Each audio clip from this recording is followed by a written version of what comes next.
तो economy start करते हैं यहाँ से हम शुरू में। तो इकोनॉमी का यदि मैं डेफिनेशन देना चाहूँ कि what is economy, what is economics. Okay. So economy is a social activity जहाँ पे कि लोग प्रोड्यूस करते हैं, स्टॉक पर करते हैं चीजों का, डिस्ट्रीब्यूट करते हैं चीजों को, ट्रेड करते हैं। ठीक है। और कंजम्पशन करते हैं चीजों का, गुड्स का एंड सर्विसेज का। तो वो बेसिकली इकोनॉमी बोली जाती है। तो लाइक लाइक जब हम प्रिमिटिव इकोनॉमीज की बात करते हैं तो प्रिमिटिव इकोनॉमी से क्या मतलब है हमारा यहाँ पे, जहाँ पे कि जनरली बार्टर सिस्टम चला करता था। तो इन द पास्ट जनरली क्या हुआ करता था कि गुड्स एंड सर्विसेज को आपस में एक्सचेंज किया जाता था। तो वो बार्टर सिस्टम था।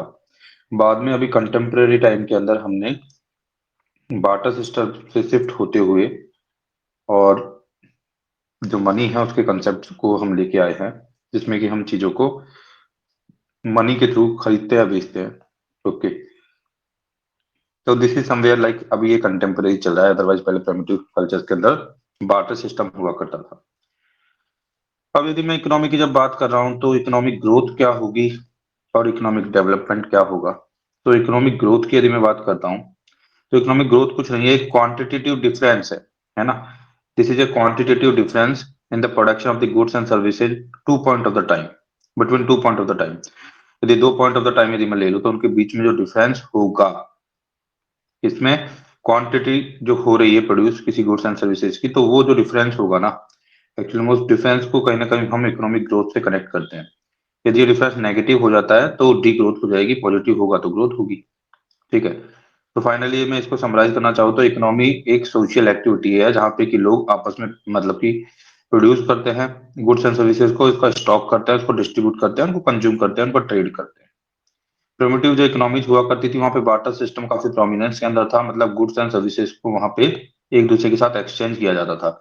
लेकिन जैसे ही अभी हम कंटेम्प्रेरी वर्ल्ड की जब बात कर रहे हैं अभी राइट नाउ, या थोड़ा मतलब बैक टाइम से, तो अभी मनी का जो कंसेप्ट है वो इवॉल्व हो चुका है और अब हम मनी को यूज में लेते हैं चीजों को, चीजों के अंदर एक्चुअली में एक्सचेंज करने के लिए, है ना। तो मतलब मनी एक नया कंसेप्ट इवॉल्व हुआ है। जब मैं इकोनॉमिक ग्रोथ की बात कर रहा हूँ तो मैं बोल रहा हूँ कि इकोनॉमिक ग्रोथ क्या है, एक क्वांटिटेटिव फिगर है ये एक्चुअली में। यदि मैं दो पॉइंट ऑफ द टाइम ले लेता हूँ, उनके ऊपर जो डिफरेंस होगा गुड्स एंड सर्विसेज के प्रोडक्शन जो हम कर रहे हैं, उस डिफरेंस को इकोनॉमिक ग्रोथ बोलेंगे। Economic development something different from economic growth, जहाँ पे इकोनॉमिक ग्रोथ के अंदर मेयरली हम क्वांटिटेटिव चीजों को देखते हैं, टेंजिबल चीजों को देखते हैं जनरली, जो दिखाई दे रही है सामने। इकोनॉमिक डेवलपमेंट थोड़ा ज्यादा है, 360 डिग्री अप्रोच है। इकोनॉमिक डेवलपमेंट के अंदर हम इकोनॉमिक ग्रोथ के साथ साथ हम ह्यूमन डेवलपमेंट को भी देखते हैं। ठीक है। तो इसमें क्या होता है, हम एजुकेशन को देखते हैं, हेल्थ को देखते हैं, इक्विटी को देखते हैं। ठीक है। तो इन सब चीजों को हम देखते हुए चलते हैं। तो इकोनॉमिक डेवलपमेंट मैं बोल सकता हूँ एक ज्यादा मतलब हॉलिस्टिक टर्म्स है as compare to economic growth. जहाँ इकोनॉमिक ग्रोथ के अंदर आप केवल केवल, है ना, ये डिबेट चलती भी रहती है, ग्रोथ वर्सेस डेवलपमेंट की डिबेट काफी हॉट डिबेट है और ये चलती रहती है कि ग्रोथ पहले की जाए या फिर डेवलपमेंट को इंश्योर किया जाए। ठीक है। तो जो ग्रोथ एंड डेवलपमेंट के बीच में मेजर डिफरेंस है वो यही है कि ग्रोथ आपका एक क्वांटिटेटिव, है ना, टूल है ना, क्वालिटेटिव टूल नहीं है ना, ओनली क्वांटिटेटिव टूल है।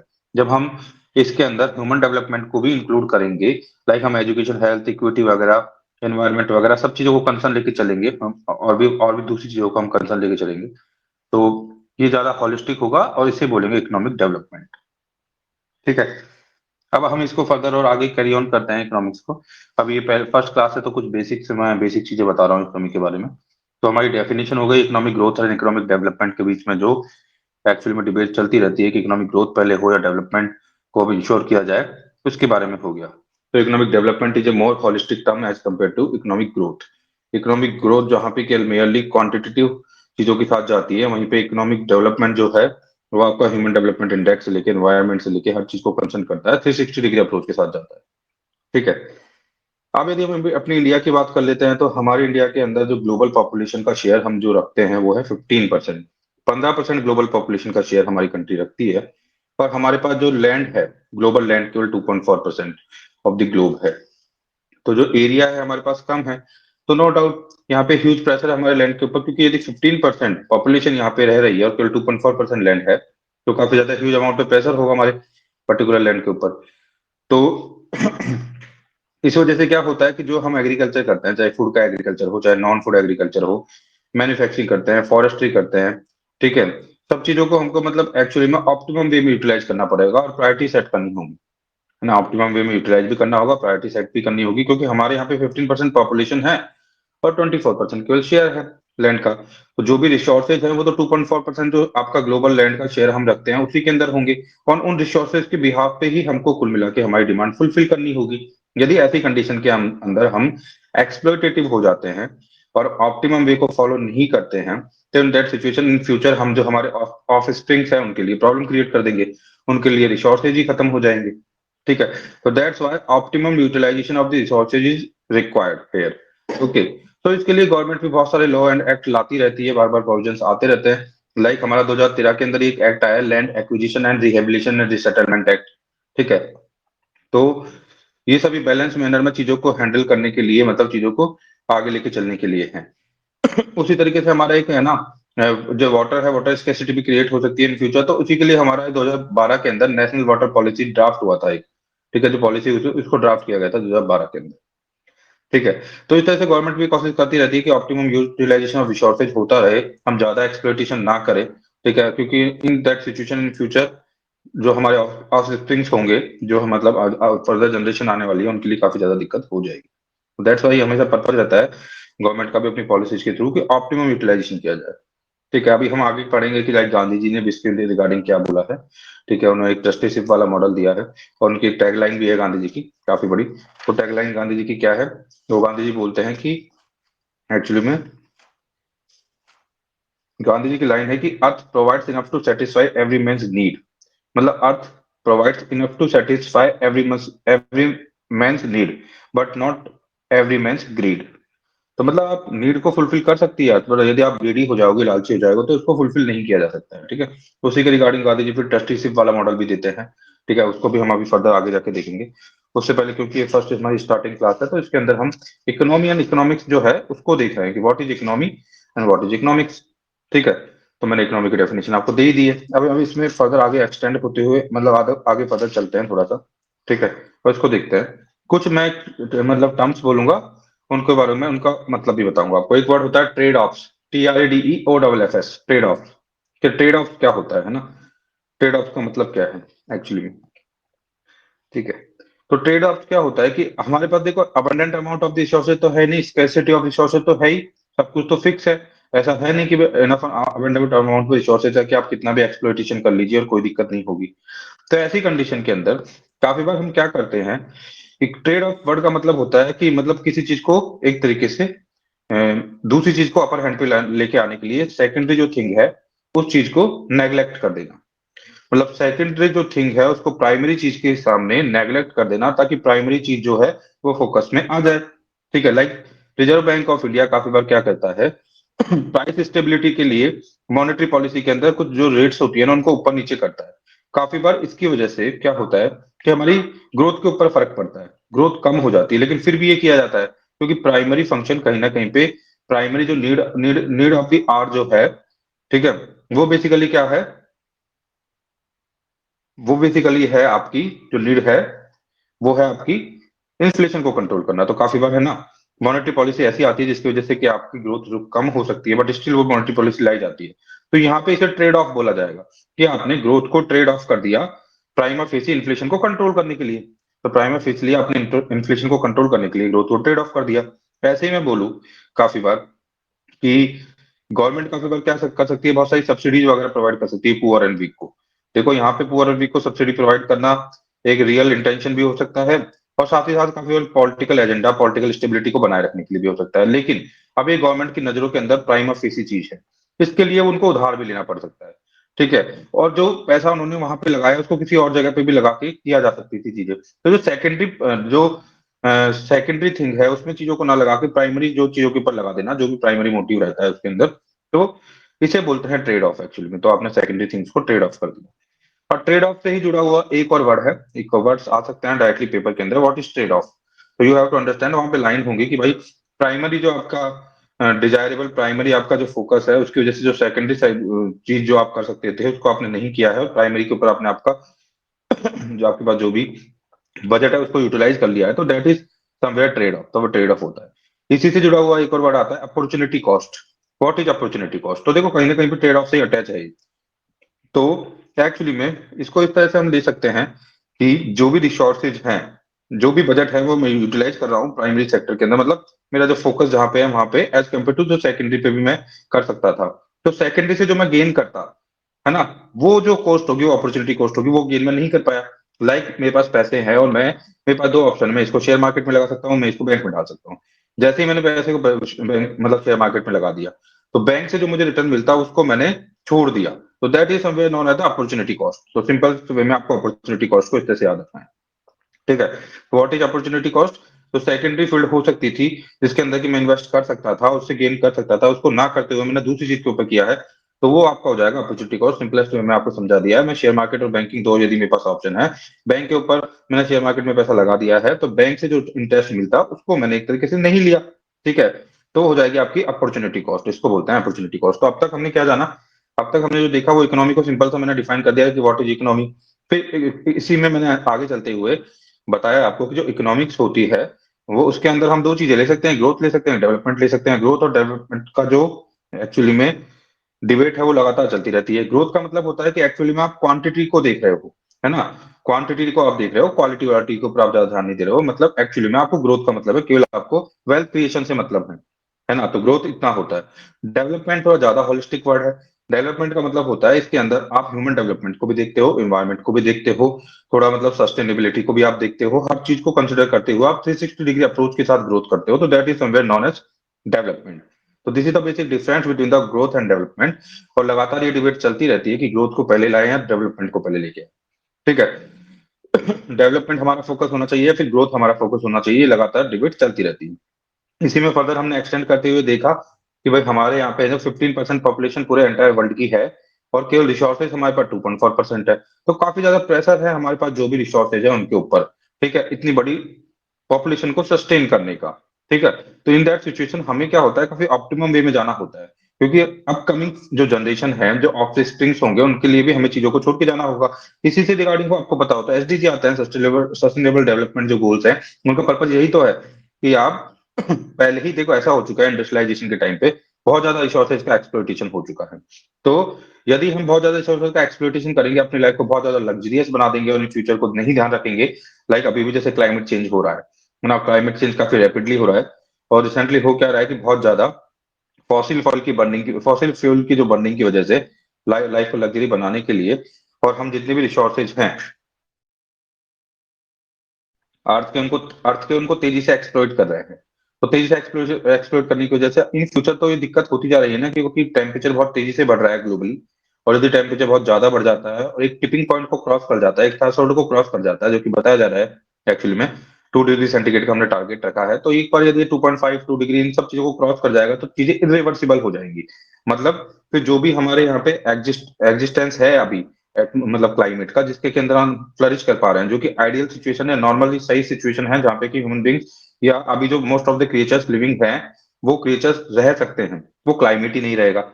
और धीरे धीरे पानी सूखने लगेगा, धीरे धीरे हरियाली खत्म होने लगेगी, अनाज जल्दी पकने लगेगा, अनाज में न्यूट्रिएंट्स मतलब जो आपके पोषक तत्व हैं वो खत्म होने लगेंगे, सब चीजें होने लगेंगी। तो धीरे धीरे ऐसा हो जाएगा कि आप के लिए मतलब फ्यूचर जनरेशन के लिए हैबिटेट ही नहीं रह जाएगा जिसके अंदर के लोग रह सके। तो इस वजह से चीजों को सस्टेनेबली लेके चलना रिक्वायर्ड है। तो उसके लिए गवर्नमेंट पॉलिसी भी बनाती रहती है।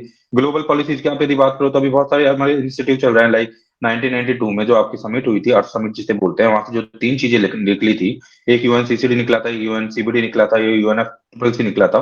तो वहां से 2015 में भी पेरिस क्लाइमेट डील भी हुई है। तो वो कुछ मतलब इंटरनेशनल लॉज बनाए जा रहे हैं, जिसके थ्रू ये कोशिश की जा रही है कि कैसे भी करके इन सब चीजों को रोका जाए, सस्टेनेबली चीजों को यूज में लिया जाए। आपको बताओ तो एसडीजी भी अभी चल रहे हैं, 17 गोल्स हैं। ठीक है, उसके अलावा हर कंट्री अपने एनडीसी नेशनली डिटरमाइंड कॉन्ट्रीब्यूशन लेके आती है, हमारी खुद की कमिटमेंट्स होती हैं, तो सब कुछ चल रहा है एक्चुअली में सस्टेनेबिलिटी लाने के लिए।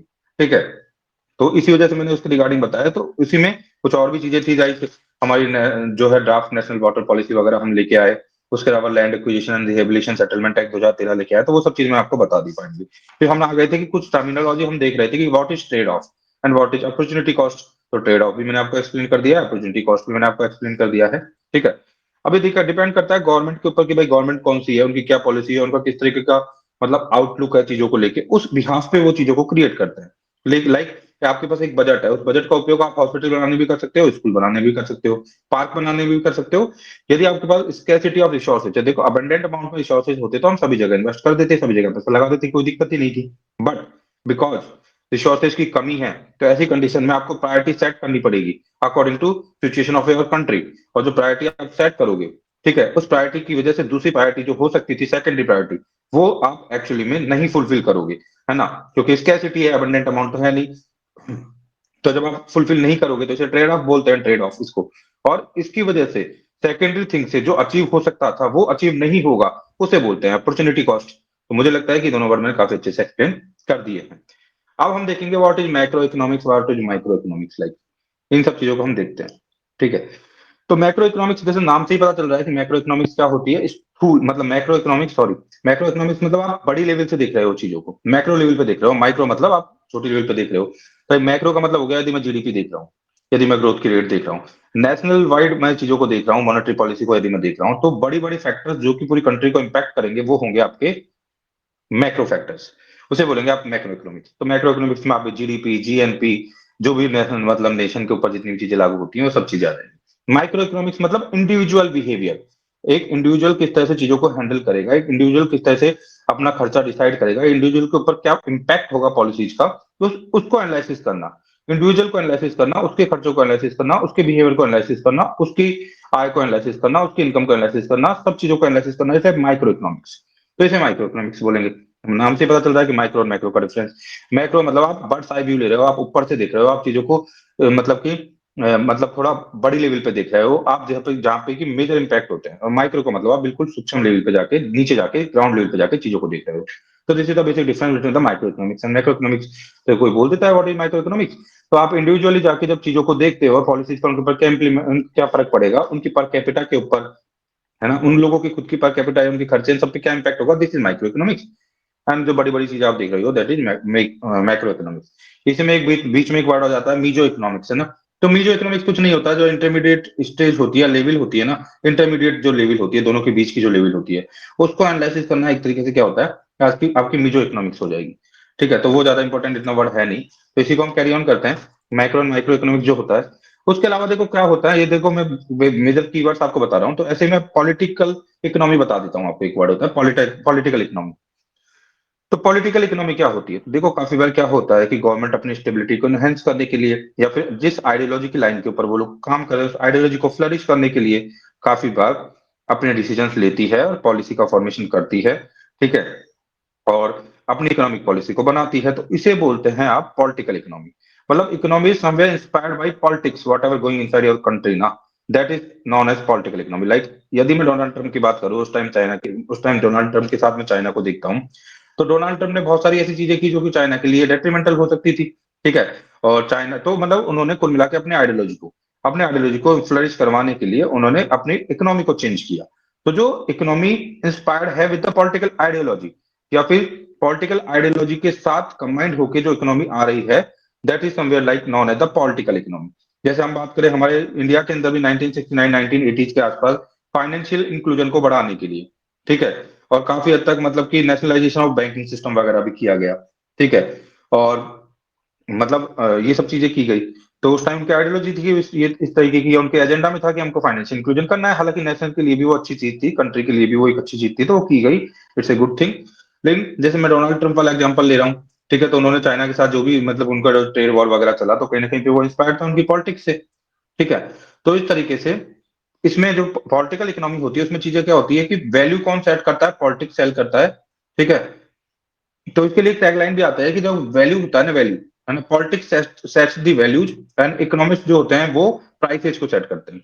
तो कुल मिला के आप यदि जैसे, अब जब मैं एक और इसका एग्जांपल ले लूं, like communist party of China है, राइट नाउ वो क्या कर रहे हैं, क्रैक डाउन कर रहे हैं अपनी इकोनॉमी के अंदर बहुत ज्यादा ह्यूज अमाउंट में। क्रैक डाउन मतलब वो बड़ी बड़ी कंपनीज को फ्रेगमेंटेड कर रहे हैं, मतलब छोटी कर रहे हैं, उनका फ्रैक्शंस कर रहे हैं, बड़ी कंपनी को ज्यादा फ्लरिश, ज्यादा बड़ी नहीं होने दे रहे। जैसा आपने देखा होगा अभी अलीबाबा का जो फाउंडर है जैक मा, तो अलीबाबा के बाबा के ऊपर भी काफी क्रैक डाउन हुए हैं अभी।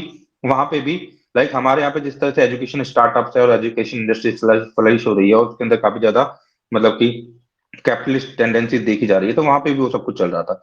बट बिकॉज जो चाइना की जो पार्टी है, और वो जो सी जिनपिंग जो है उनकी जो पार्टी है, वो एक कम्युनिस्ट पार्टी ऑफ चाइना है, उनकी मेन आइडियोलॉजी कम्युनिज्म है। हालांकि आजकल है ना, ऐसा चीज तो कभी चल ही नहीं सकती है कि पूरा कम्युनिस्ट सिस्टम चल जाए, पूरा कैपिटलिस्ट सिस्टम चल जाए, हाइब्रिड सिस्टम चलता है।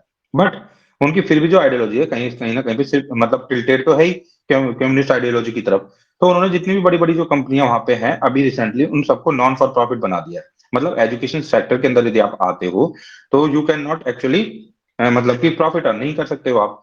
ठीक है, तो वो सारी बड़ी बड़ी कंपनियों को रातों रात उनके ऊपर क्रैकडाउन कर दिया, तो साफ साफ दिख रहा है ना, उनकी इकोनॉमी इंस्पायर्ड हो रही है उनकी आइडियोलॉजी से, बिकॉज दे आर कम्युनिस्ट।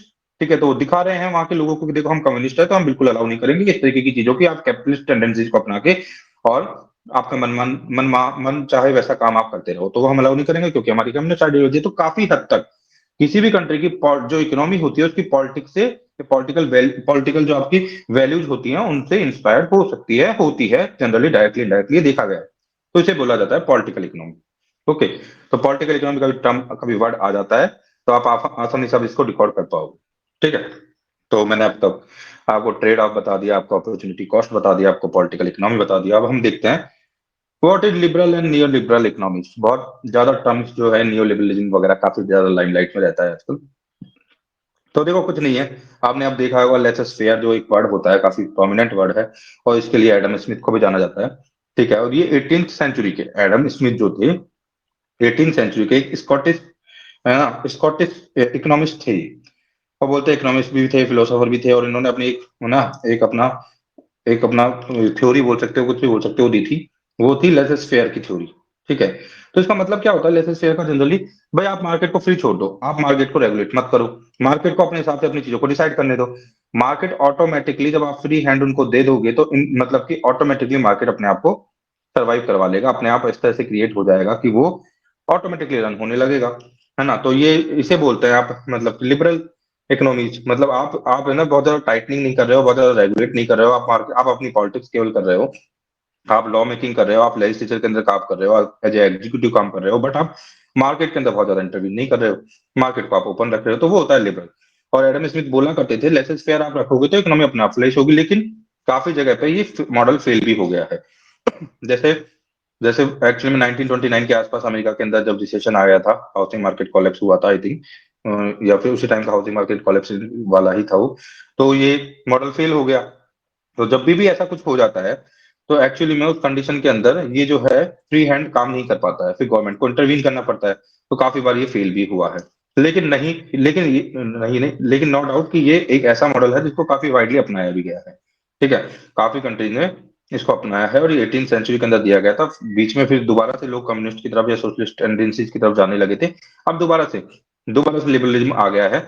अब देखो जब भी कोई चीज रिवर्ट होती है, मतलब रिटर्न होती है, दोबारा आती है, एक बार फेल होकर दोबारा आती है, तो उसके आगे एक वर्ड जोड़ दिया जाता है नियो, तो वो नियो लिबरल बन जाता है।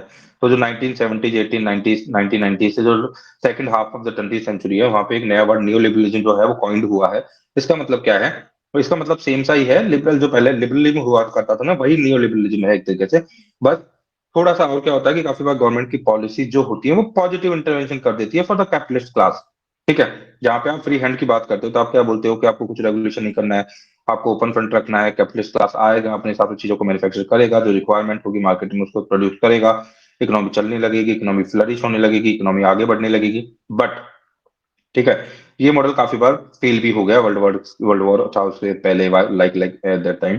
तो फिर थोड़ा लोग दोबारा सोशलिस्ट टेंडेंसीज की तरफ जाने लगे। बट फिर दोबारा 1970 1890 से दोबारा से नियो लिबरलिज्म के टर्म टर्म के साथ ये दोबारा स्टार्ट हुआ, और काफी ठीक ठाक सा फ्लरिश होता रहा है। तो अभी हम नहीं बोल सकते हैं किसी भी चीज को, है ना। एक्चुअली में आजकल सब चीजें हाइब्रिड हैं, कोई भी चीज होलिस्टिकली एक जैसे नहीं। जैसे हम इंडिया की भी बात कर ले, चाइना की भी बात कर ले, रशिया की भी बात कर ले, तो कोई भी कंट्री होलिस्टिकली ना तो कम्युनिस्ट हो सकती है, ना ही कैपिटलिस्ट हो सकती है। कुछ वो अपनी सोशल वेलफेयर पॉलिसीज वगैरह भी रन कर रही होती है, कुछ सब्सिडीज वगैरह भी दे रही होती है, तो काफी हद तक प्राइवेट सेक्टर को अलाउ भी कर रही होती है हर सेक्टर के अंदर। तो ये लेवल हो सकती है ना, ये लेवल हो सकती है कि कोई 70% 80% है ना कैपिटलिस्ट है, कोई 60% कैपिटलिस्ट है, बट पूरी तरह से किसी का भी कैपिटलिस्ट होना या आइडियल या फिर कम्युनिस्ट होना आज पॉसिबल नहीं है, क्योंकि जिस तरह से दुनिया ने देखा है पूरे सिस्टम को इवॉल्व होते हुए, तो उन्होंने यही देखा है कि hybrid model is the best model as compare to any one. If you are following staunchly something that is not, मतलब एक ही आइडियोलॉजी को फॉलो कर रहे हो, तो वो फिर सक्सेसफुल नहीं हो पाती। ठीक है, काफी रशिया के अंदर, चाइना के अंदर माओ जेडोंग थे, है ना।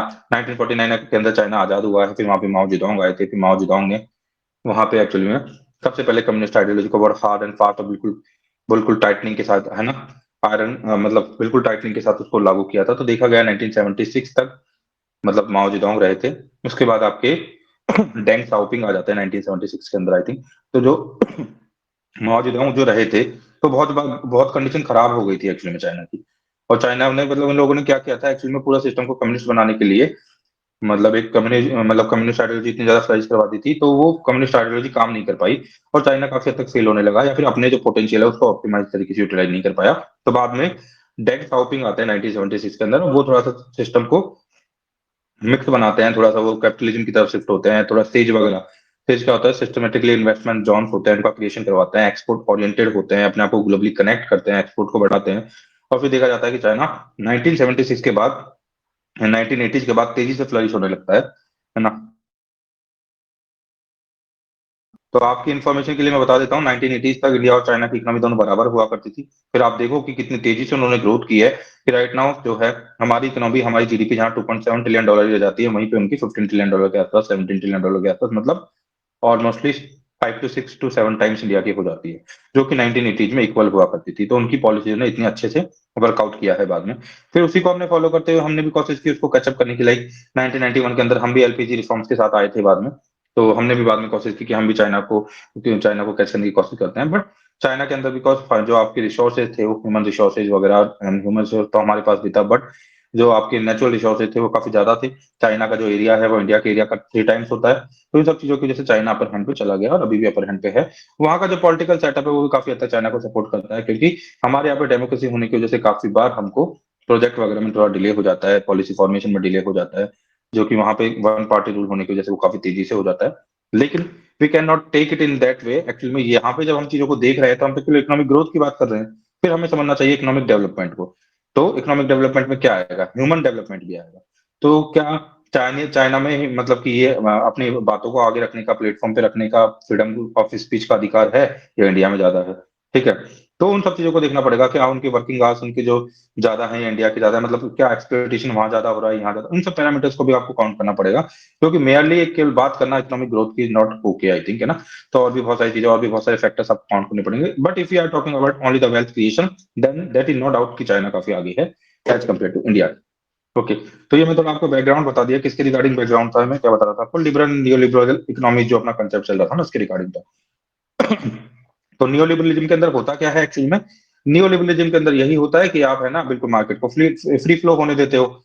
इसमें एक स्टेप थोड़ा सा आप आगे चले जाते हो लिबरलिज्म से, कैसे चले जाते हो कि आप काफी बार ऐसी डिसीजंस भी लेते हो, ऐसी पॉलिसी भी बनाते हो जो कि कैपिटलिस्ट क्लास को थोड़ा फेवर करे।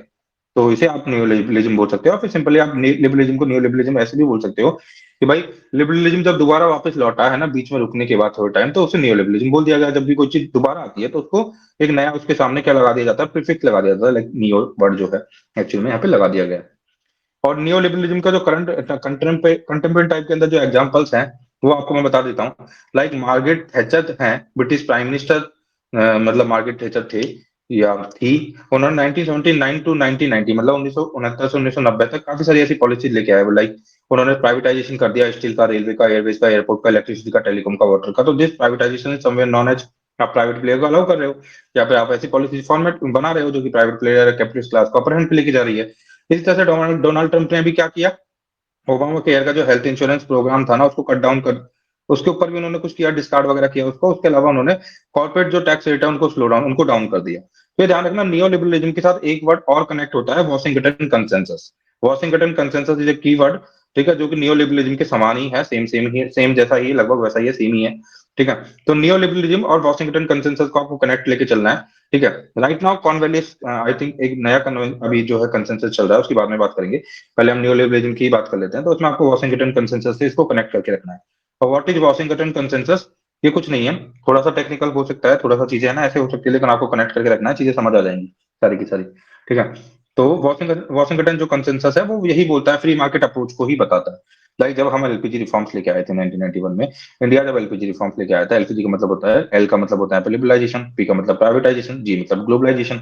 तो इंडिया को एक प्रॉब्लम हुआ करती थी लाइक 1947 में, जब हम आजाद हुए उसके बाद हमने अपनी इकोनॉमी को थोड़ा सा बंद करके रखा था, क्लोज करके रखा था, प्रोटेक्ट करके रखा था, क्योंकि हमको एक एप्रीहेंशन था हमारे मन में कि लाइक जैसे पहले हुआ है, हमारे पास एक कंपनी आई थी, उस कंपनी ने आके हमको काफी हद तक गुलाम बना लिया, तब हमको ऐसा कोई भी अलाउ नहीं करना है।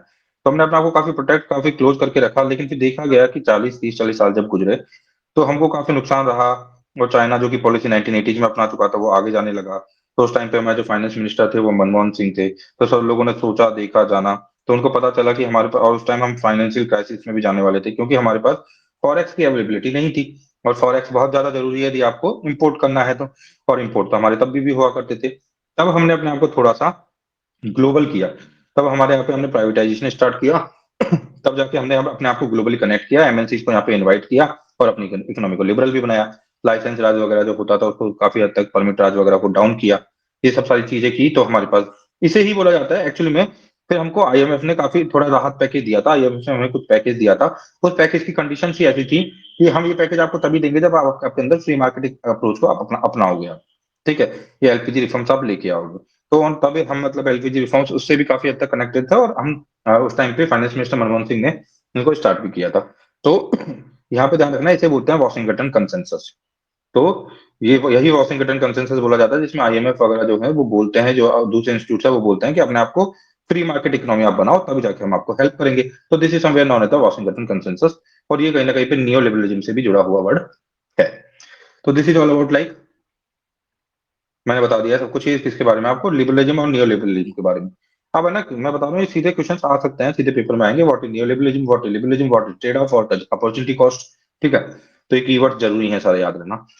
एक आता है ना, कीनियंस इकोनॉमी, केनियंस या कीनियंस इकोनॉमी जो होती है। कीनियंस काफी बड़े इकोनॉमिस्ट हुआ करते थे, है ना। केनियंस भी बोल देते हैं, कीनियंस भी बोल देते हैं, जो भी है ना। तो कीनियंस इकोनॉमी क्या बोलती है? देखो सिंपल सा याद रखना है, बहुत ज्यादा नहीं, एक वन लाइन में कुछ आएगा आएगा तो।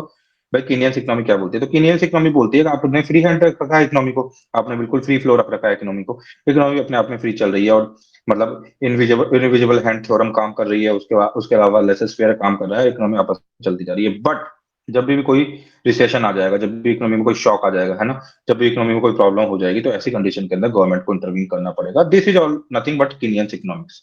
तो बोलते हैं कि ऐसी कंडीशन के अंदर गवर्नमेंट को आना पड़ेगा, सेंट्रल बैंक को आना पड़ेगा, पंपिंग करनी पड़ेगी मनी की इकोनॉमी के अंदर। तो this is somewhere known as like Keynesian economy.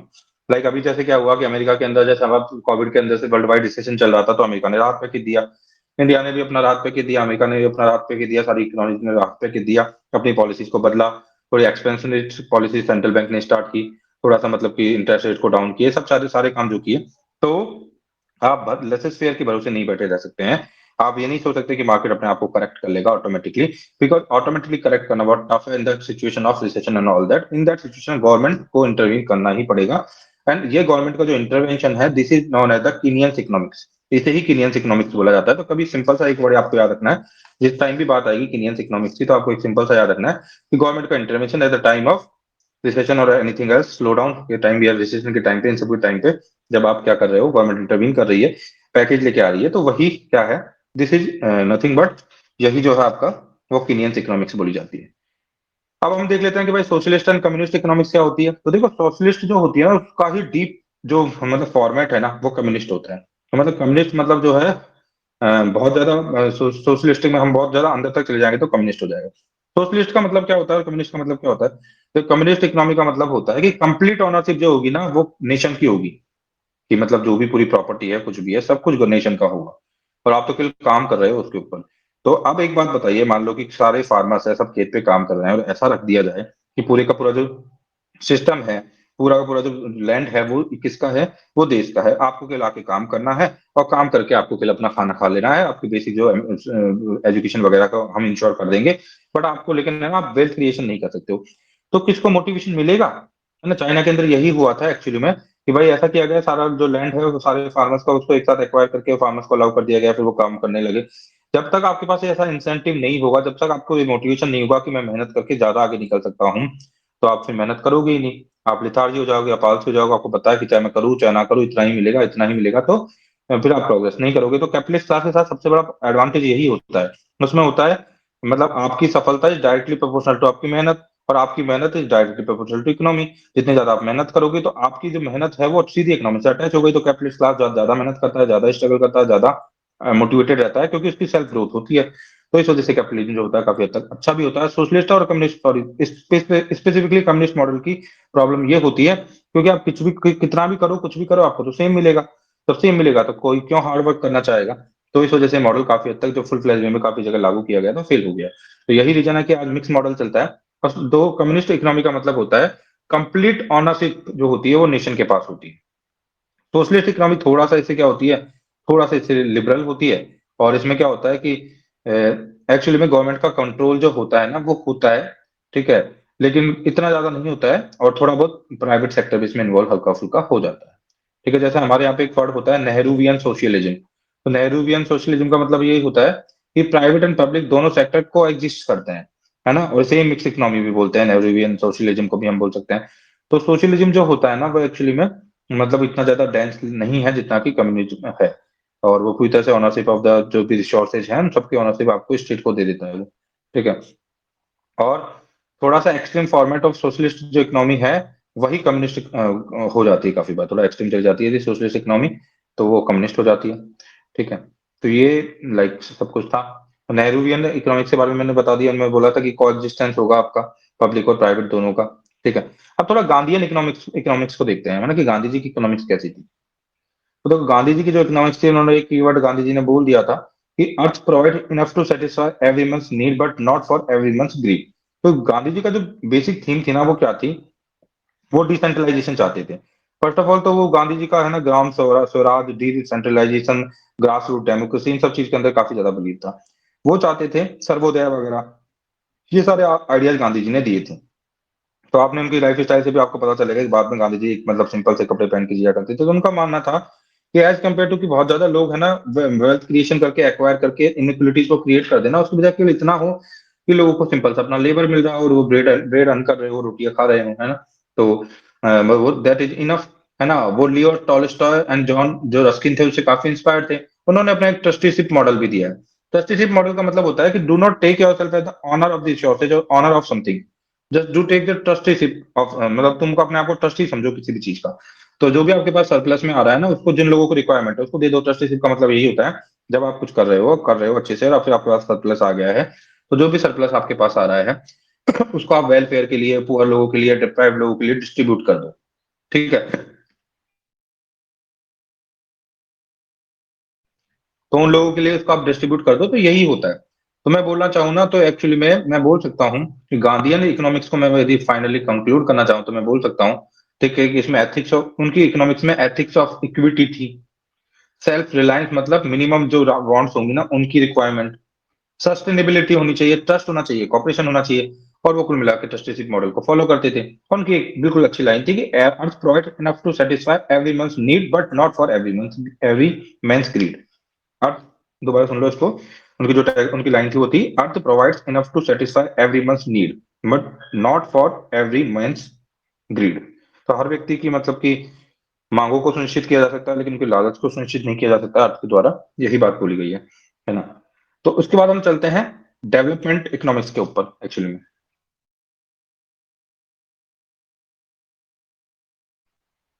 तो जो आपकी डेवलपमेंट इकोनॉमिक्स है, अभी मैंने गांधीयन इकोनॉमिक्स आपको बता दी है, अब थोड़ा सा हम आगे चलते हैं और कुछ और चीजों को पढ़ते हैं, लाइक डेवलपमेंट इकोनॉमिक्स क्या होती है। तो देखो डेवलपमेंट इकोनॉमिक्स कुछ नहीं है जनरली, जैसे हम बहुत ज्यादा मतलब बहुत ज्यादा कंट्री जो कॉलोनाइज थी पहले, तो अब बाद में कॉलोनाइजेशन से फ्री हुई, फिर उनको फ्रीडम मिली, फिर उसके बाद काफी ज्यादा पुअर्टी कंट्रीज के अंदर थी। तो कंट्रीज ने अभी जो प्राइम फोकस जो रखा है वो रखा है उन्होंने कि उनको पर कैपिटा इनकम को एनहेंस करना है, पर कैपिटा इनकम को बढ़ाते हुए। और ताकि मतलब कि एक्चुअली उनका ज्यादातर जो पर्पस है वो स्ट्रक्चरल चेंज और ग्रोथ को अचीव करना है, क्योंकि वो डेवलपमेंट की बातें इतनी ज्यादा नहीं कर सकते हैं क्योंकि स्कैर्सिटी ऑफ रिसोर्सेज है। भाई आपके पास यदि अबंडेंट अमाउंट ऑफ रिसोर्सेज होंगे, लाइक यूरोपियन कंट्रीज और अमेरिकन कंट्रीज के पास जो रिसोर्सेज हैं, जिस तरह से उन्होंने पहले एक्सप्लोइटेशन किया है और अपने वेल्थ का क्रिएशन ऑटोमेटिकली वो पहले कर चुके हैं दूसरों का एक्सप्लोइटेशन करते हुए, तो वो तो बात कर सकते हैं लग्जरी की, ह्यूमन डेवलपमेंट वगैरह इन सब चीजों की। बट अभी तो जो कंट्रीज जो हैं वो उनके लिए तो सबसे बड़ी प्रॉब्लम तो यही है कि सस्टेन अभी अपने आप को सस्टेन ही कैसे किया जाए। तो इन दैट सिचुएशन वो जो बिलीव रख रहे हैं, जितने भी ग्रोइंग डेवलपिंग इकोनॉमीज है वो डेवलपमेंट इकोनॉमिक्स के ऊपर विश्वास रख रहे हैं, मतलब वो अपने आप को डेवलप करने की कोशिश कर रहे हैं, उसमें वो पर कैपिटा इनकम को इंक्रीज करना चाह रहे हैं। ठीक है। तो ये काफी हद तक मतलब दिस इज डेवलपमेंट इकोनॉमिक्स, है ना। अब हम देख लेते हैं थोड़ा कि कैपिटलिज्म क्या होता है, स्टेट कैपिटलिज्म क्या होता है। मतलब एक वर्ड आता है स्टेट कैपिटलिज्म, है ना। तो स्टेट कैपिटलिज्म जो होता है या फिर इसी को बोलते हैं बीजिंग कंसेंसस। ठीक है। तो जो बीजिंग कंसेंसस होता है आपका, ये स्टेट कैपिटलिज्म जो होता है वो क्या है, जस्ट अ मिनट।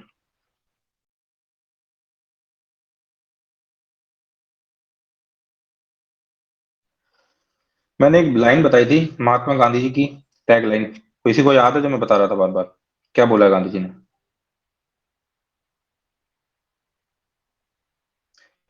फाइनली एक बार वो बोलता हूँ, लाइन काम आ सकती है ना इकोनॉमिक्स में, कहीं भी आप कुछ भी लिख रहे हो आंसर राइटिंग वगैरह, तो उसमें काम आ सकती है, इसलिए इसको याद रखना है आपको। Earth provides enough to satisfy every man's need, but not for every man's greed. Okay, तो अब हम चालू करते हैं, तो ये लाइन आपको याद रखनी है। अब हम चालू करते हैं स्टेट कैपिटलिज्म या फिर बीजिंग कंसेंसस भी इसको बोल दिया जाता है। ठीक है, तो स्टेट कैपिटलिज्म क्या है एक्चुअली में? ओके, तो काफी बार क्या होता है कि स्टेट खुद मतलब अपने रिसोर्सेज को अपने कंट्रोल में रखता है, और जो स्टेट होता है वो खुद बड़े बड़े रिसोर्सेज क्रिएट करता है, बिजनेस क्रिएट करता है, सब चीजें क्रिएट करता है। लाइक चाइना के अंदर जो चाइनीज जो कम्युनिस्ट पार्टी है, इसको बीजिंग कंसेंसस भी बोलता है। इसमें क्या होता है कि इसके नाम से पता चलता है कि स्टेट जो होता है ना कैपिटलिज्म के अंदर पार्ट प्ले करता है, और वो मतलब कि जो बड़ी बड़ी कंपनियां वगैरह उनके अंदर वो इंटरवीन करता है, या वो उसमें उसके साथ चलता है ना। तो इतना याद रखना है, इसमें ज्यादा नहीं है। एक होता है मर्केंटिलिज्म। क्या होता है मर्केंटिलिज्म? मतलब सिंपल सी बात है, जब आप अपने इकोनॉमिक ग्रोथ को अचीव करना चाहते हो with export, more and more export, जब आप अपनी इकोनॉमिक ग्रोथ को अचीव करना चाहते हो, तो वो होता है मर्केंटिलिज्म। तो मर्केंटिलिज्म जो होता है, या फिर अपने इंपोर्ट को कम करके, तो जैसे चाइना के अंदर क्या किया 1980s के बाद, काफी हद तक अपने एक्सपोर्ट को एनहेंस करने की कोशिश की है, तो यही मर्केंटिलिज्म बोला जाता है। इसको चीज को आप दूसरे तरीके से ऐसे भी अचीव कर सकते हो कि यदि आपका इंपोर्ट बहुत ज्यादा है तो अपने इंपोर्ट को कम कर दो। लाइक जैसे अभी डोनाल्ड ट्रंप ने काफी कोशिश की थी कि वो अपने जो ट्रेड डेफिसिट है उनको कंट्रोल करें। ठीक है, और इसी के लिए उन्होंने north America free trade agreement है ना, इन फेवर ऑफ यूएसए वगैरह भी कुछ, मतलब उसके साथ भी कुछ उन्होंने किया था, उनको भी हैंडल किया था। तो अपने इंपोर्ट्स को कम करना। फिर दूसरा तरीका, एक डब्ल्यूटीओ के अंदर काफी दिक्कत प्रॉब्लम क्रिएट की थी अमेरिका ने, कि उनका जो डिस्प्यूट सेटलमेंट प्रोसेस है ना उसको वीक कर दिया था। तो कैसे भी करके मतलब अपने आप को जो ग्लोबली आप कनेक्ट कर रहे हो, तो आप एक्सपोर्ट को बढ़ाओ, इंपोर्ट को कम करो, ये मर्केंटिलिज्म के थ्रू अपनी इकोनॉमी को आगे एनहेंस करो आप। ठीक है, लाइक चाइना एक्सपोर्ट काफी हद तक करता है, तो वो मर्केंटिलिज्म बोला जाता है। उसके बाद एक आती है आपकी बिहेवियरल इकोनॉमिक्स, कीवर्ड बता रहा हूं मैं। तो बिहेवियरल इकोनॉमिक्स क्या होती है? तो एक्चुअली में है ना, बिहेवियरल इकोनॉमिक्स का मतलब होता है कि जो इंडिविजुअल बिहेवियर है, जैसे मैं माइक्रो इकोनॉमिक्स की बात कर रहा था, जो इंडिविजुअल बिहेवियर है, ठीक है, वो इंडिविजुअल बिहेवियर जो है आप उसको देख रहे हो, उसको हैंडल कर रहे हो, उसको आप देख रहे हो कि जो लोग हैं वो कैसे बिहेव करते हैं। तो उस इंडिविजुअल बिहेवियर को देखते हुए आप यदि पॉलिसी का फॉर्मेशन करते हो, थोड़ा सा उन सब चीजों को देखते हो, तो इसे बोला जाता है बिहेवियरल इकोनॉमिक्स। ठीक है, इसके लिए I think Richard Richard Thaler है एक, है ना, काफी बड़े एक साइंटिस्ट वो रहे हैं इकोनॉमिस्ट, रिचर्ड थैलर। ठीक है, तो उन्होंने भी कुछ इसके रिगार्डिंग लिखा है, उनको इसके रिगार्डिंग मतलब काफी आगे देखा जाता है। तो उसमें जो ये इकोनॉमी होती है, ये इकोनॉमी क्या करती है एक्चुअल में, कि जो आपका बिहेवियरल इकोनॉमिक्स होती है उसके अंदर आप इंडिविजुअल बिहेवियर को देखते हो कि किस तरह से इंडिविजुअल बिहेवियर के अंदर चेंज आता है, कैसे उनको इन्फ्लुएंस और मोटिवेट किया जा सकता है।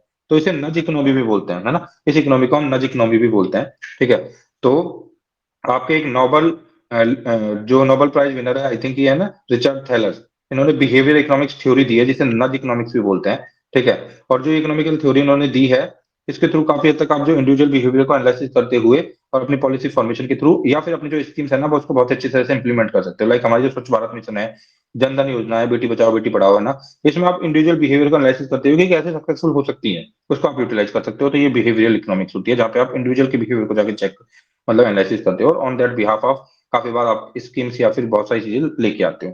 ठीक है, फिर उनको इफेक्टिव बनाने के लिए उस बिहेवियर को एनालिसिस करके कुछ इंसेंटिव्स देके आप उसको सक्सेसफुल बनाते हो उस स्कीम को। तो ये होती है बिहेवियरल इकोनॉमिक्स।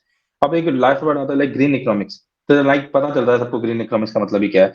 कि अब देखो बहुत बड़ा एक इशू आ गया है, बहुत बड़ी एक प्रॉब्लम आ गई है कि पॉपुलेशन बहुत तेजी से ग्रो हुई है, और रिसोर्सेज जो है उनके ऊपर काफी बड़ा एक बर्डन आ चुका है, और काफी हद तक जो रिसोर्सेज हैं वो मतलब कि बर्डन फील कर रहे हैं, और हमारे पास रिसोर्सेज की स्केर्सिटी है। और इन फर्दर फ्यूचर जनरेशन के लिए हमें एक अच्छा एटमोसफेयर या फिर एक मतलब कुछ प्रोवाइड करना है, तो हमें अब थोड़ा सा ग्रीन इकोनॉमिक्स को अपनाना पड़ेगा।